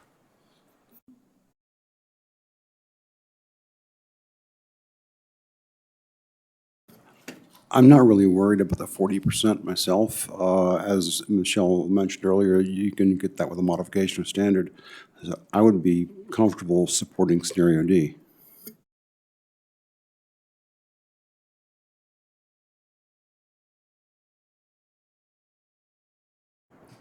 Does anyone want to make a motion of any sort? And if so, so the choices are to approve the entire staff recommendation, the Harmony Corridor Plan, plus the standards and guidelines, Would you like Check to them do that both. in one? or separate them? I guess, and that's my other question, is are we done discussing? Are we ready to make a motion? I guess I'd like to say a couple more words. Okay. I think that if we as a city are going to require this landowner or future landowners within this corridor area, and as Jeff pointed out, and as you pointed out, this could get divided up and we could be dealing with a landowner that has a 2-acre parcel. And now that landowner has 60% of a 2-acre parcel or 1.2 acres that they can do with what they want to. I think if the city's going to require that, the city has to collaborate with that. And I think that if the city is going to require 40% of someone's land to be naturalistic open space, then the city, especially in a situation where they've been offered all or part of land of a similar amount in this case, I think the onus is on the city if they're going to require that of somebody to take that into the open lands department, the natural lands department, maintain and manage it. I don't think that we have the right from a legal or ethical standpoint to require somebody to give up 40% of their property because we think it's an important area. If we think it's an important area that is going to be a calling card for the city, then they should step up to the plate and be part of the solution. That's what City Plan Policy CR 23 says under public and private partnerships. Develop and maintain effective public and private partnerships to provide a comprehensive system of parks, common open lands, and outdoor spaces that are distributed equitably throughout the community and accessible to all. you know, City Open Lands has 18,000 acres up at Soapstone, an area that very few Fort Collins residents ever go to or see. They have a mile north of here, the Arapahoe Bends area and the Rigdon Reservoir area is just off of this, part of it's within this. That's not really a view shed for people coming in to Fort Collins, whether they're commuters, whether they live there, or whether they're visitors. I think I understand why people, both the citizens that live in the area and why city staff and why city council has pushed them in this direction. It's an important area. But we can't legally or ethically, in my view, expect the landowner to become the Parks and Rec for that piece of property in the Gateway. So I would be willing to make a motion to approve, to recommend approval of the plan as stated with the condition that Fort Collins either removes the 40% or partners in a collaborative effort of a public-private partnership. I would support that. So I think we should have some requirement that, doesn't allow building on every square inch of the properties. I quickly looked up and I just found the page explaining the floor area ratios for Old Town. And the maximum building allowable floor area for single-family houses is 45%. So 65% can't be built. There's some things about 25%, there's fronts and backs, and different size lots have different amounts, but it's not an unprecedented thing. Now, granted, there's no requirement for any of that to be naturalistic, but realistically, most people have a yard. I think we're missing parking in that, though, and that's Well, the difference. and we're comparing those apples to building oranges. areas. Well, I know, and I realize Can't it's compare not residential, allowable residentials Yeah. versus commercial Well, I allowables. realize it's not an absolutely perfect analogy, but it's not an unprecedented thing for the city to recognize that at some point, this is a community and that given unfettered free reign, we won't see the protection of some of these public benefits. So I would not, I would support the option D as is, or with some kind of addition of narrowly defined cultural uses replacing some of that 40% naturalistic.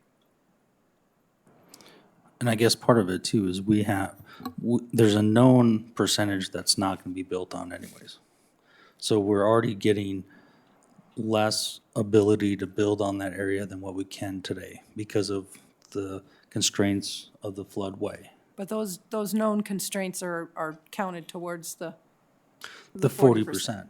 Correct. But right now, there's no 40%, so they could modify, change, alter, do different scenarios in order to build more on that area. So I don't think it's fair for us to ask the developer to take, and I like Michael's suggestion is the city needs to partner up and do a combined in order to keep the 40%, but be part of the solution, not just put the burden on to a landowner, because that's not precedent anywhere throughout the code. This is the first time ever that it's being presented or optioned or pushed, and I don't think that's a precedent that we've set through the years and everything else, and I don't know if that's a precedent we want to set moving forward too, because there's a lot of other opportunities with Prospect Corridor, Mulberry Corridor, Mountain Vista Corridor. Once all those things get developed, and I think we need to be very cautious of the precedent that potentially could be set here too. I like the idea of keeping the 40%, but have it being a joint venture to where it's a beneficial for the community and for the landowner, to where they don't have the detriment of losing the opportunity on that area as well too.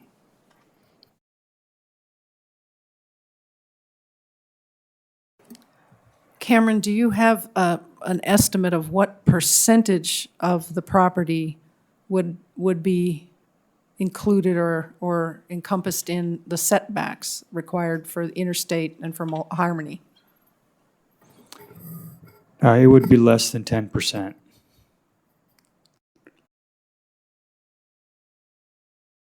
And those setbacks are not appreciably larger, they're just arranged differently than what's already in place for the rest of the corridor? No, they're quite a bit deeper than the present setbacks.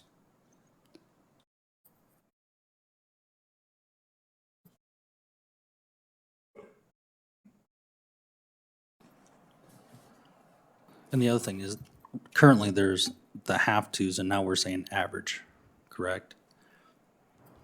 Well, just to clarify, there's a mandated minimum of 80 feet today. But now we're looking at an average, an increased setback. That's as correct. an average versus, so we have to maintain a certain minimum. That's correct. You've got a minimum as well as an average setback. So it's considerably deeper of a setback along both the major frontages.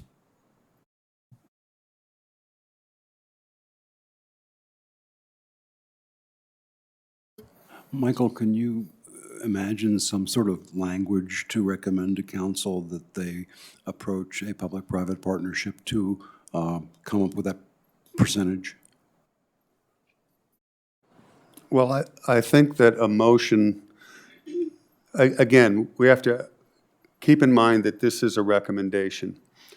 But I guess what I would suggest would be something that has some concreteness to it, or it's just meaningless, it's just words. So I would say that the 40% naturalistic area be imposed only if the areas are negotiated to be obtained either by sale or by donation and managed by the Fort Collins natural areas. So that's what I would propose, is that the only way that the 40% could take effect is if the city,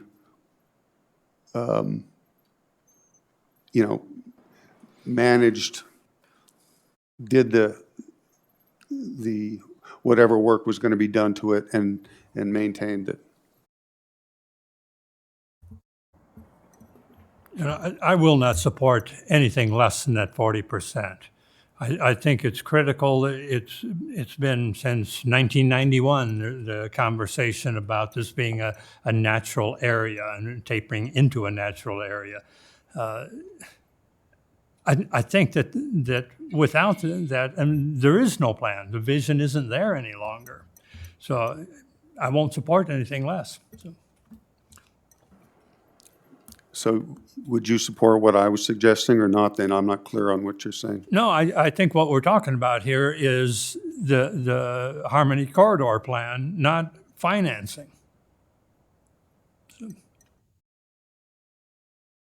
Yeah, I agree. I think that would end up causing the city to be then saddled with a floodplain, which was purchased by a would-be developer, a floodplain.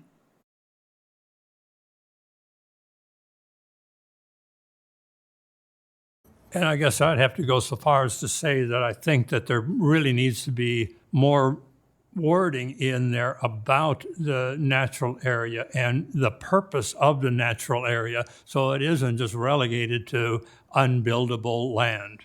It should be a well-designed, integral part of that development. So, Per, would you say that if the landowner found a way through water rights to leave the ponds, which are very close to exactly 40% of their land, if they would just leave them like they were, that would not satisfy No, your need? I think the purpose is to make this natural area that could be recreational area, could be walkways, could be bikeways, could be green belts, could be all of that, to soften a 6-story building. I think that's critical to the plan.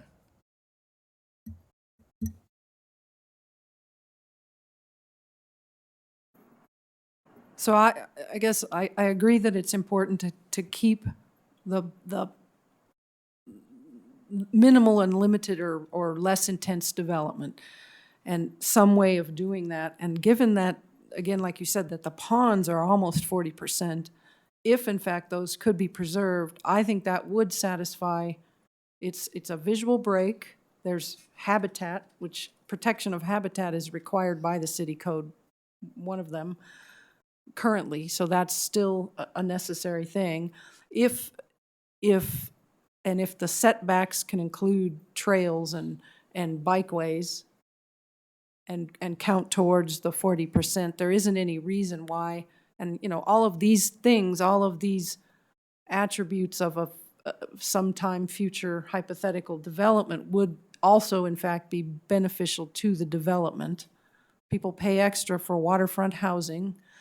I don't see that as a problem, I guess. What I was trying to get at with reducing it was an idea that then you could kind of get some more predictability on the cultural aspect, and that might be a way to sort of compromise on this, that then some of that development isn't, we don't have to worry that we're going to end up with an enormous megachurch or and that becomes the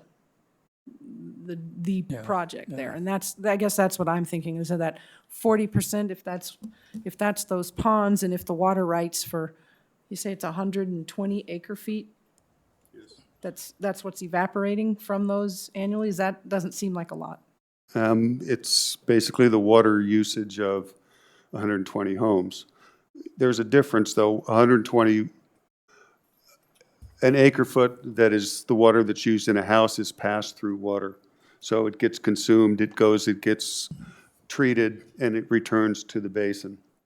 Evaporative loss is called consumptive loss because it evaporates, goes up into clouds, and leaves the basin. So there's a difference in how it needs to get augmented. Eventually comes back. That's not the way water boards look at it, though. But it might come back in Kansas and not here. That's right. I mean, it goes up and it goes away, but we have no control of where it finally comes back. Right, Is so the whole all I'm issue. saying is that it's the amount of water that a house uses, but it's not the amount of water that in the strict, in the strict definition by water courts, it's not as consumptive as, I mean, there's some consumptive use in a yeah. household too. You water your lawn and some of it evaporates. It's not considered beneficial use, or it's not being applied to agriculture or applied for anything, but I think household use is consumptive, isn't it? I think that a large percentage of it is treated as pass-through. I'm not certain about that.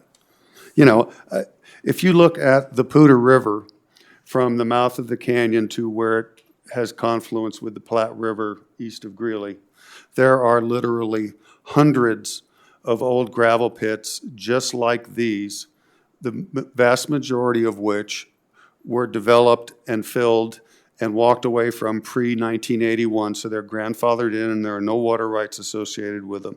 So that is not to say that there's not a legal issue here that is a big, expensive legal issue that has to be dealt with. But we shouldn't think that this is some kind of, the evaporative loss of 120 acre feet is some kind of an ecological catastrophe that we're going to be partners of. No, I guess I see much of this plan as being conducive to living and working, green areas, and if there is a pond associated with it, there ought to be a trail or a greenway to get to it, not just a ring of trees around a pond. So, again, I think it goes back to the idea of a purpose for this green space so that you can't just hide it somewhere or stash it where the grades are too difficult to deal with, or the pond. I think the pond is a great idea, but I think it's a part of that green space, not the surface area of it. It's what's built around it and what leads you to that pond. And I think if you start ratcheting up those kind of requirements, then there's probably almost a necessity to make some give and take there in terms of the percentage. I just have a practical question. How would one mitigate those filled water ponds? And this is what my imagination says, that you'd put gravel in them. Well, I'd say that's probably getting way beyond the purview of this decision. So I guess, can I pull it back a little bit and ask, can we see if we can agree to approve the Harmony Corridor Plan update? Because a lot of the stuff with the details is in the standards and guidelines. So I guess, or would you prefer to do it all as one motion? And then I don't know if we're going to come to a consensus on that at this time, but I guess my question is, can we come to a consensus on maybe the Harmony Corridor Plan update? I think that's maybe a step forward, and I would support that.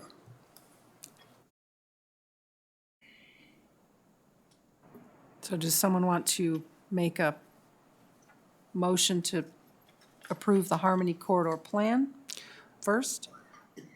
So Cameron, would you mind just giving us a quick, the Harmony Corridor Plan update, and the modifications to that update would include the area from what it currently is, and then percentage on the allowable uses? Well, to summarize, I think what I heard from at least some of the board members, that there was support for the policy direction in the Harmony Corridor Gateway Plan. That also does have some reference, though, to the 40% within actually the policies. So you would actually have to make an amendment to the policy portion, which is Chapter 5.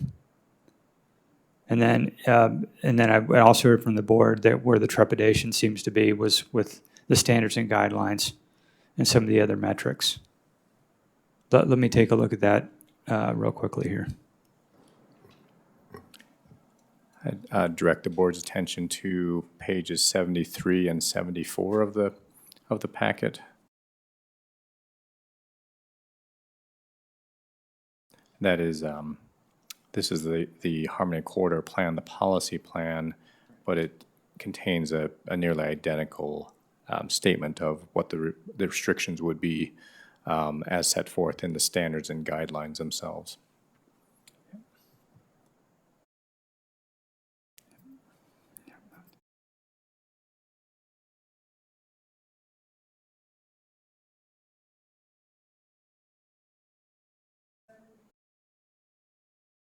Say that again, 73 and 74 are what? I have that in my PDF as pages 73 of the PDF and 74. Packet page 73? Correct. So to reference that would be attachment number 2. Mm-hmm. And as Mr. Yatabe stated, under subsection 10, under land use and development standards. So this is in chapter 5, which is the policy direction. And these are not standards per se, and that's in the first attachment. Okay. So I guess the point being that you would have to make some amendments to pages 73 and 74 of the second attachment.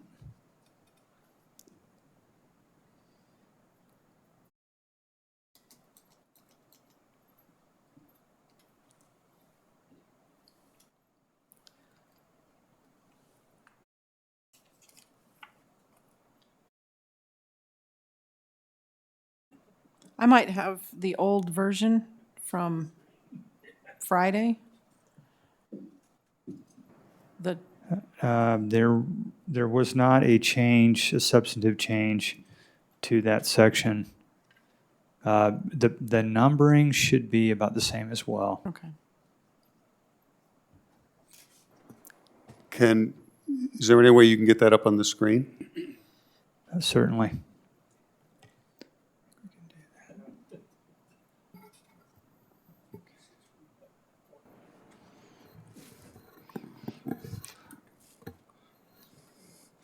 So I guess we're not gonna, this is where we're probably gonna agree to disagree on the percentages of things, as far as the 40% and stuff, so. So I'm just trying to figure out a way that we can keep moving forward, unless there's some form of compromise, but I'm not sure what that compromise would be at So this the point. Chapter 5 includes some of these standards and guidelines. They're not truly separable, or? Just to clarify, so Chapter 5 is policy direction, but it does describe some metrics then that are defined in the standards, which is the first attachment. Okay.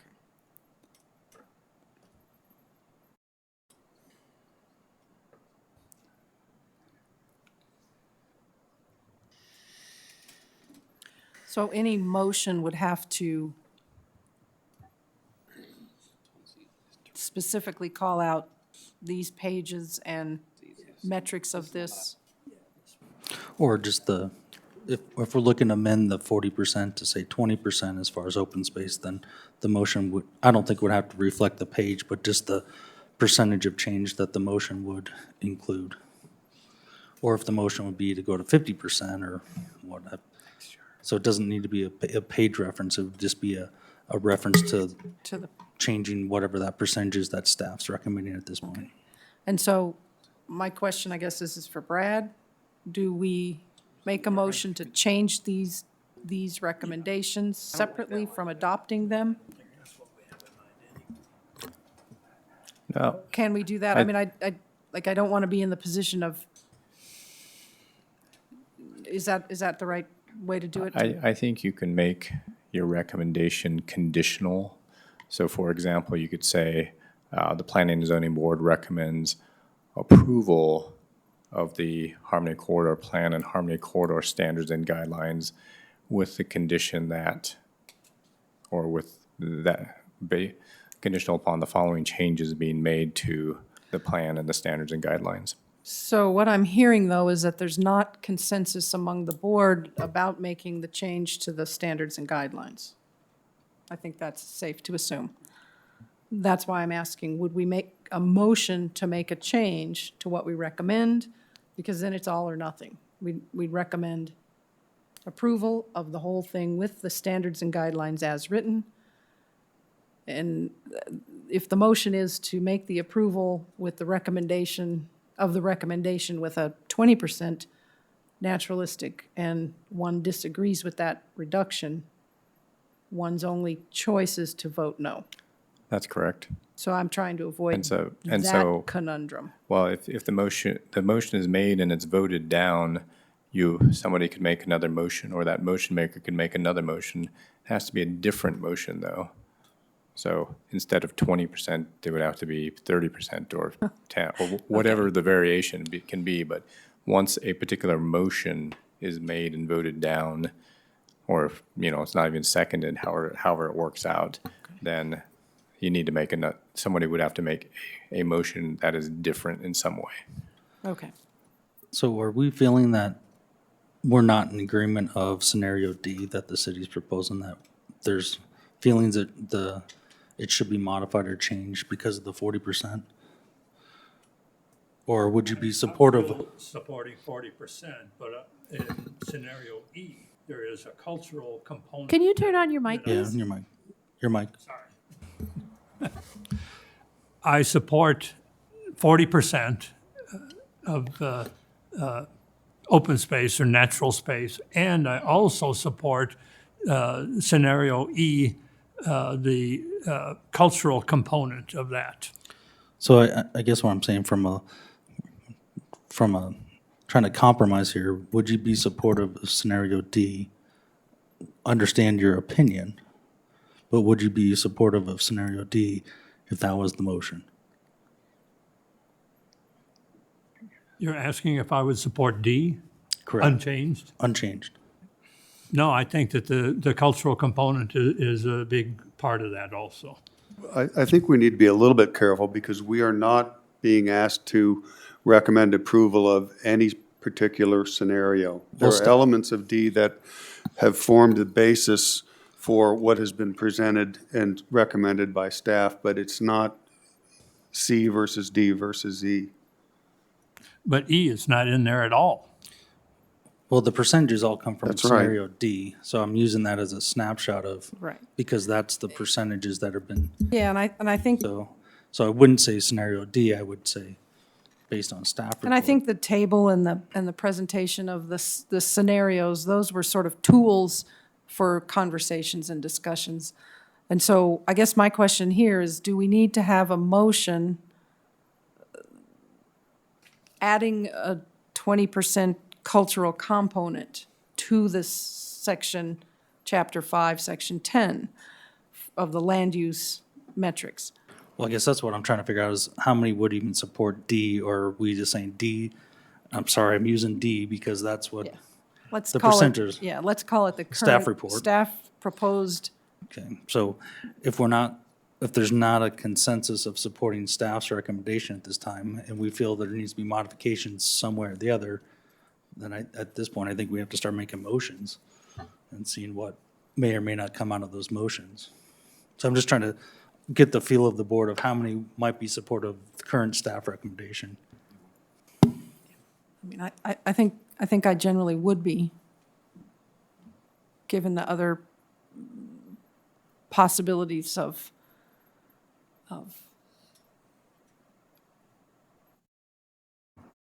what could happen. I wouldn't support it. And Michael, you would or would not be supportive of staff's? Not as it's written, not Not as as- it's presented, I would not. So I'd say at this point, we need to probably start throwing motions out there to see what would be supportive.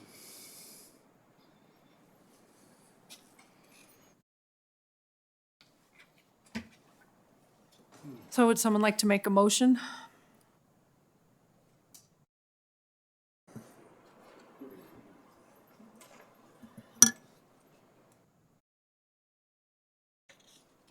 I mean, I'm willing to make a motion to accept it as presented, but I won't support it. Well, but I mean, And that's, kind of, procedurally, that's fine to do. no, absolutely fine, but if it's gonna die, or 3-3. I don't know if it's going to die. It's just my personal opinion and my one vote. Quit counting the votes. It won't move forward. So I guess, or maybe that's even fine. Does this board feel the need to make a positive recommendation to city council?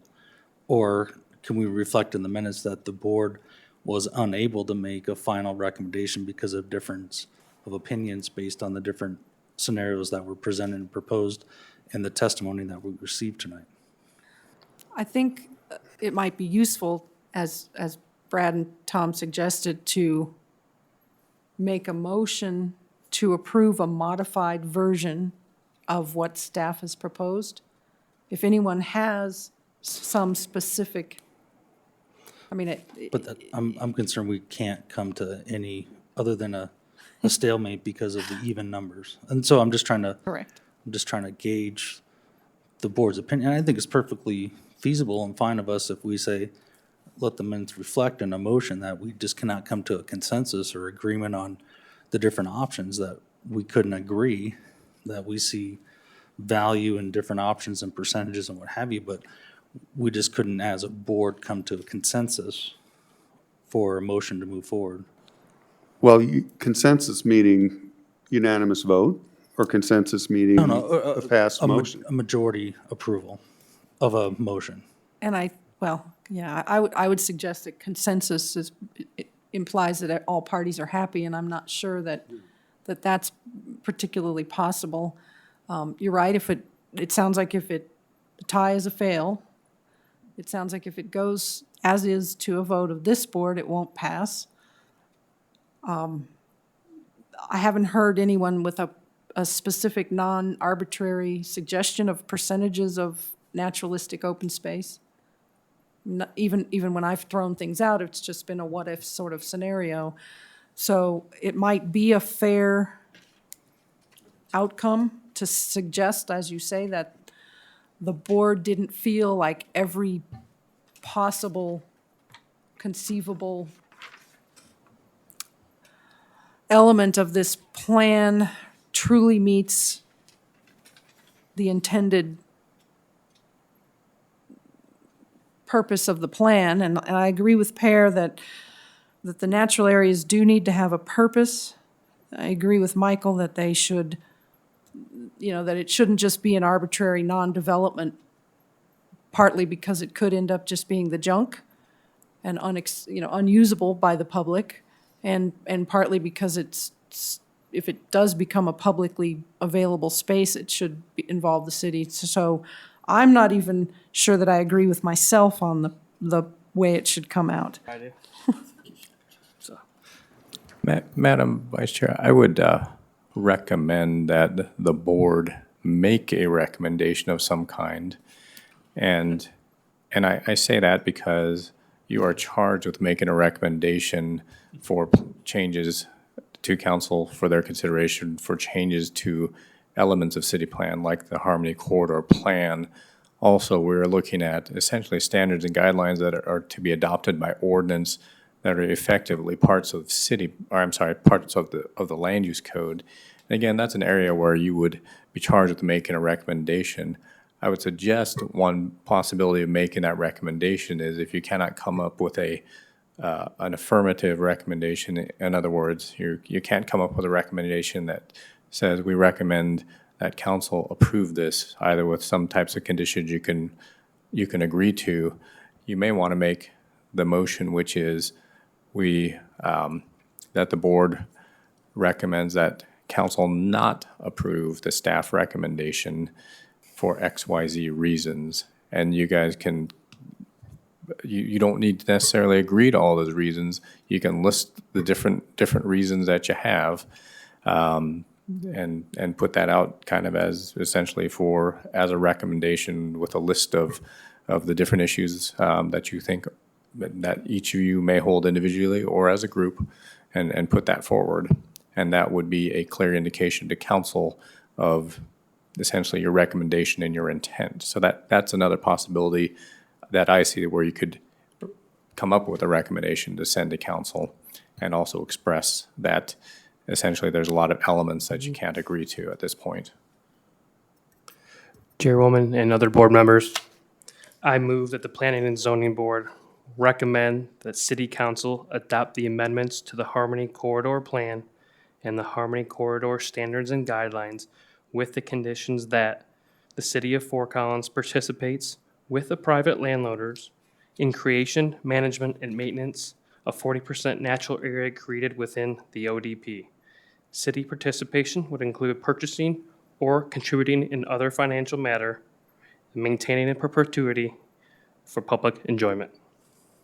The Harmony Corridor Plan is in need of the proposed amendments, and the proposed amendments will promote the public welfare and will be consistent with the vision, goals, principles, and policies of city plan and the elements thereof. The information and findings contained in the staff report prepared for this hearing are adopted by the board.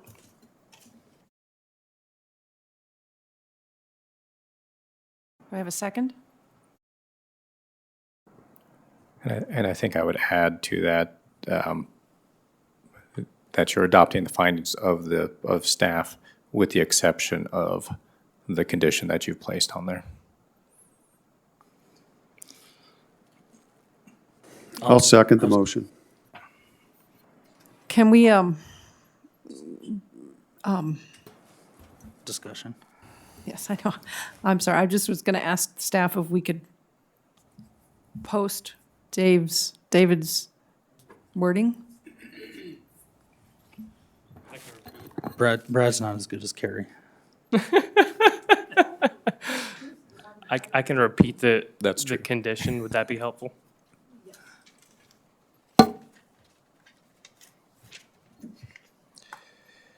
With the condition that the City of Fort Collins participates with the private landowners in the creation, management, and maintenance of 40% natural area created within the ODP. City participation would include purchasing or contributing in other financial matters and maintaining in perpetuity for the public enjoyment. I guess my one question is, can this board even move that recommendation? Because now we're putting a financial burden on this. So is this even legally, since it's a recommendation, we can recommend them to buy the whole thing, I guess. I think the board as a legislative matter can recommend many things. This is not, it is a recommendation. It's not binding upon either the board or council in terms of what the city's actions are. It's merely a recommendation at this point.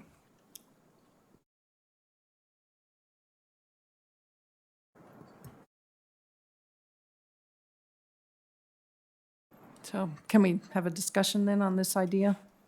I still didn't get it written down. I guess I'd like to ask David if he would consider a friendly amendment to add a 20% of the project be cultural content. And just to clarify, the purpose of that is to kind of reduce the mega church, like Michelle has been discussing. No, it would be a cultural asset. So it would not be a mega church. It would not be a large sports facility. It would be museums, those kind of educational kind of components. The neighborhoods have asked for that. I don't think that's too much to put into this. So are you asking 20% on top of the 40 or 20% open No, space? the mix of Yeah, it's different. yeah. I think if we're going to include the term cultural, we're going to have to define the boundaries of it. I don't disagree with the purpose, but I don't think we can do that with just saying cultural. Is that right? I think in the context of your conversation, you probably do want to define at least some scope of what that means, because that's really a question of providing some, in terms of recommendation to councils, that they can understand what you're asking. And there's not a defined cultural use currently in our. Well, there is different than a civic use. So Well, I guess civic that's- use would be, No, I'm- again, mega churches. No, It would But be, That's your If you- definition. It's not in the land use code. But there's is what not we're a saying. cultural use That's what we're definition. asking. well, then I'm not able to do that here, so. I'm you just, know, that's a clarification, I guess. There's not a cultural use definition. There's a civic Well, definition, but maybe not a there cultural. actually is something in the code here, a definition of, I think Cameron is looking for something here. And Madam Vice Chair, I will caution Planning and Zoning Board that in terms of, I guess my perception is that the mega church is being used as an example, but there are also regulations with regards to religious land use and other restrictions. So I caution the board about that. I did mention it in that same sentence, sports fields and sports facilities also, so. So I do not see it defined in Article 5 of the Land Use Code. I do not see cultural defined there. Is that where it would be? That's correct. There is no cultural use definition. So We do have a civic use category that has a variety of uses, many of which were mentioned. Churches would be a use within that category. So I don't think we can use the word cultural as a negotiation tool, because I agree. that would require a land use code change to add that definition in and have that vetted and everything else. So I see the point, but I'm going to decline the amendment to my motion. And I think that the issue with that is that, I think the issue that some commenters have had about that being an unlimited, in other words, 100% of a development could be a civic use, which would then be just one facility, which could be, one sports arena, one large movie complex. I suspect And you that- could limit the size of it, though. Michelle, I would amend, if you have some language to limit that, to control that, I would support that. Does that make sense? Yeah. I don't have any non-arbitrary number that. I mean, And the problem is that we were talking percentages, and now we're talking square footage, so it is a problem. And, retail, a civic use could also be a retail or a commercial use, couldn't it? I mean, is there a hard definitional line between those? Yeah, no, commercial uses are better defined. So if we look at our use list for commercial uses, so things like retail, services, these are all commercial. A church would, for example, would not fall within that commercial use category. But it would be civic. Yes, that's correct. So an open to the public natural area could be considered a civic use. Yes. Okay. Well, if it had some kind of educational component, a walk through a green belt is not a civic component. Yeah. We actually would consider a park or open land as a civic use, yes. Well, then maybe we should just limit it to a park. That it should be 20% should be in a park. And then they can amend that to include some other things down the road.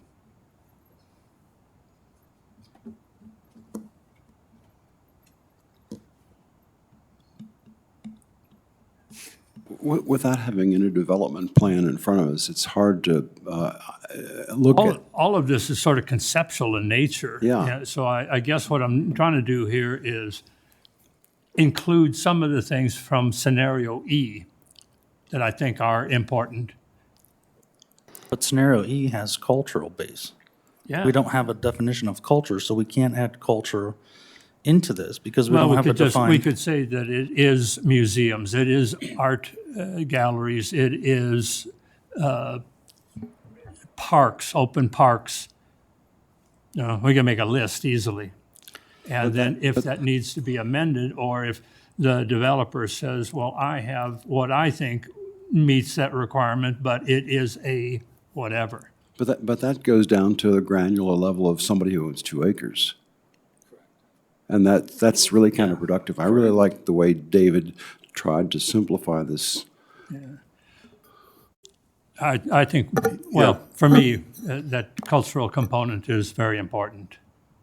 It's not part of the motion that's on It's on not. the table And- right and now. I guess David rejected the friendly amendment. David, I think your amendment's great. I think it tries to hit on some of the aspects.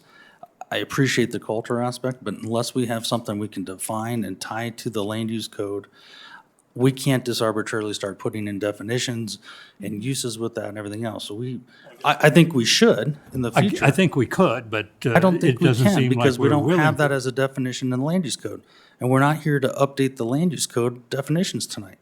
So this is the No, Harmony we're Corridor talking plan. about percentages of use of that But we don't have property. that as a use, as a tool in the land use code. So I think we cannot do that and have it be plausible. So I think we should have a conversation to include cultural uses when we update the land use code. I think it's 100% accurate that it should be added into it.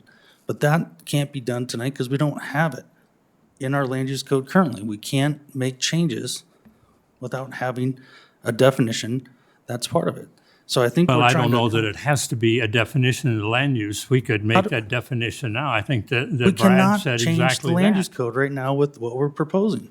If we're gonna add a definition, we have to go through a different process to add a definition into the land use code with a recommendation to council and everything else. So we can't just arbitrarily start pulling different words out and throwing it into land use code and say, here's a new use that we're gonna start putting these percentages to. I don't think that's valid.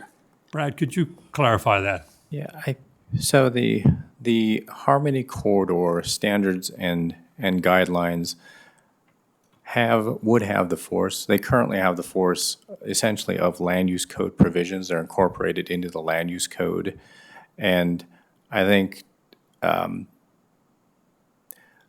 the question of creating a definition that could be done, I think we'd have to look at it as to whether that would be a separate whether it would have to be a separate land use code definition, or that could be incorporated as part of the standards and guidelines, meaning it would generally apply just to the Harmony Corridor standards and guidelines. And if we wanted it to apply more broadly, we could adopt it into the land use code more generally.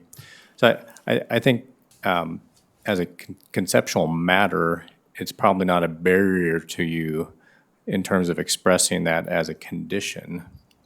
And it may be that the analysis is we ultimately need to make a land use code change in order to give effect to that, and that would come through as a separate process as a change to the land use code. But again, I think you just have, I think you have to think of, you have a staff recommendation before you. The motion that's been made is a variation on that staff recommendation, and I think you can put out your ideas essentially to council in terms of that recommendation. And the process steps, at least as to a definition of cultural, I think we could figure out how to deal with that if indeed, once it reaches council, that is what they want to do. So in a broad sense, we could say a cultural component. Correct. Okay. So again, I'd ask in a friendly amendment, would you consider adding that to your motion? Not at 20%. Would you consider adding it as part of the 40%? In other words, that could count as part of that?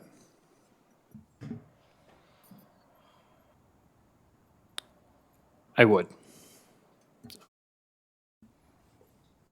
Then I would like to make propose a friendly amendment of exactly that the 40% that could be in fact covered in part by up to 20% of cultural amenities. Second.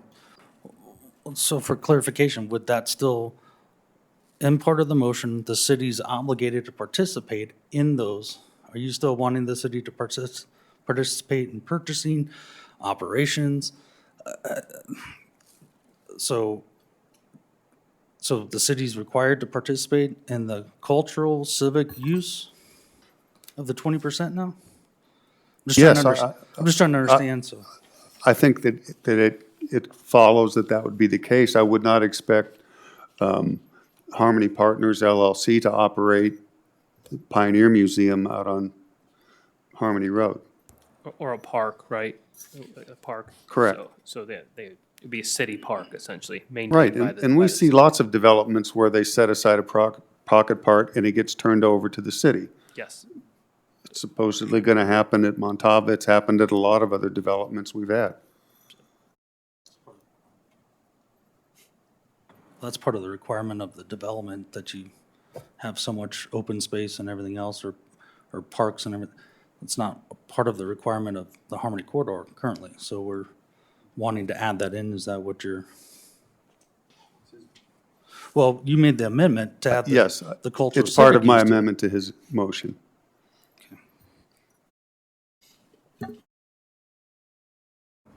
Although I don't really like the idea that the city needs to participate in this purchase of open space for the cultural component, I would support this motion.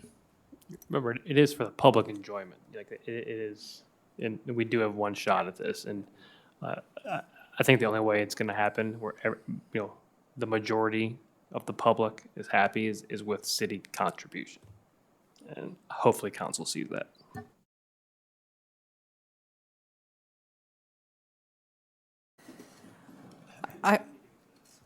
Has that amendment been accepted? Okay. Then I could support that. I guess at this point now, for me, it's morphed too much into an obligation, a specific obligation that may or may not happen, and now, the way I see it, as amended, there would be no public benefit, and so I won't support the motion. I mean, there'd be 40% Why public doesn't it benefit. have public value? Well, because now it's just open to any and all development without any obligation on the part of a developer to provide any public benefit without city buying it. which was, wasn't what I was hoping, or wasn't what I was aiming for with my discussion about changing some of the percentage down a little bit, but But you at the you same can't put time- all that onus on the landowner. That's overstepping, and then the public gets their open space. and I guess I don't agree that it's overstepping.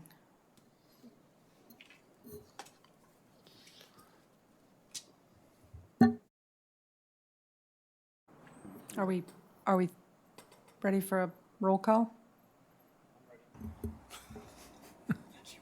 Any other comments? Hafley, No. Whitley, Yes. Hogested, Yes. Schneider, No. Hobbs, Yes. Katz. Yes. 4 yes, 2 no.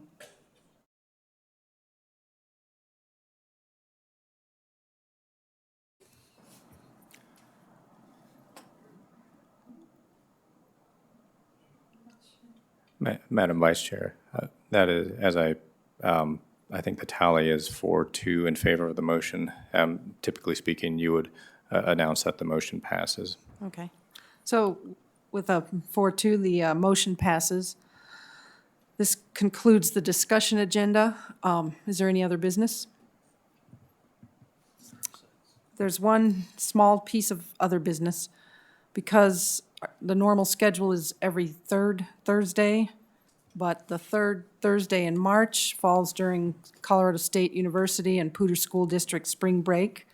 The March hearing of the Planning and Zoning Board will be on the fourth Thursday, March 26th. And then the work session will be held the Friday prior to that hearing on March 20th. This concludes the February 20th, 2020 hearing of the Planning and Zoning Board. Hammer the hammer. Thank you.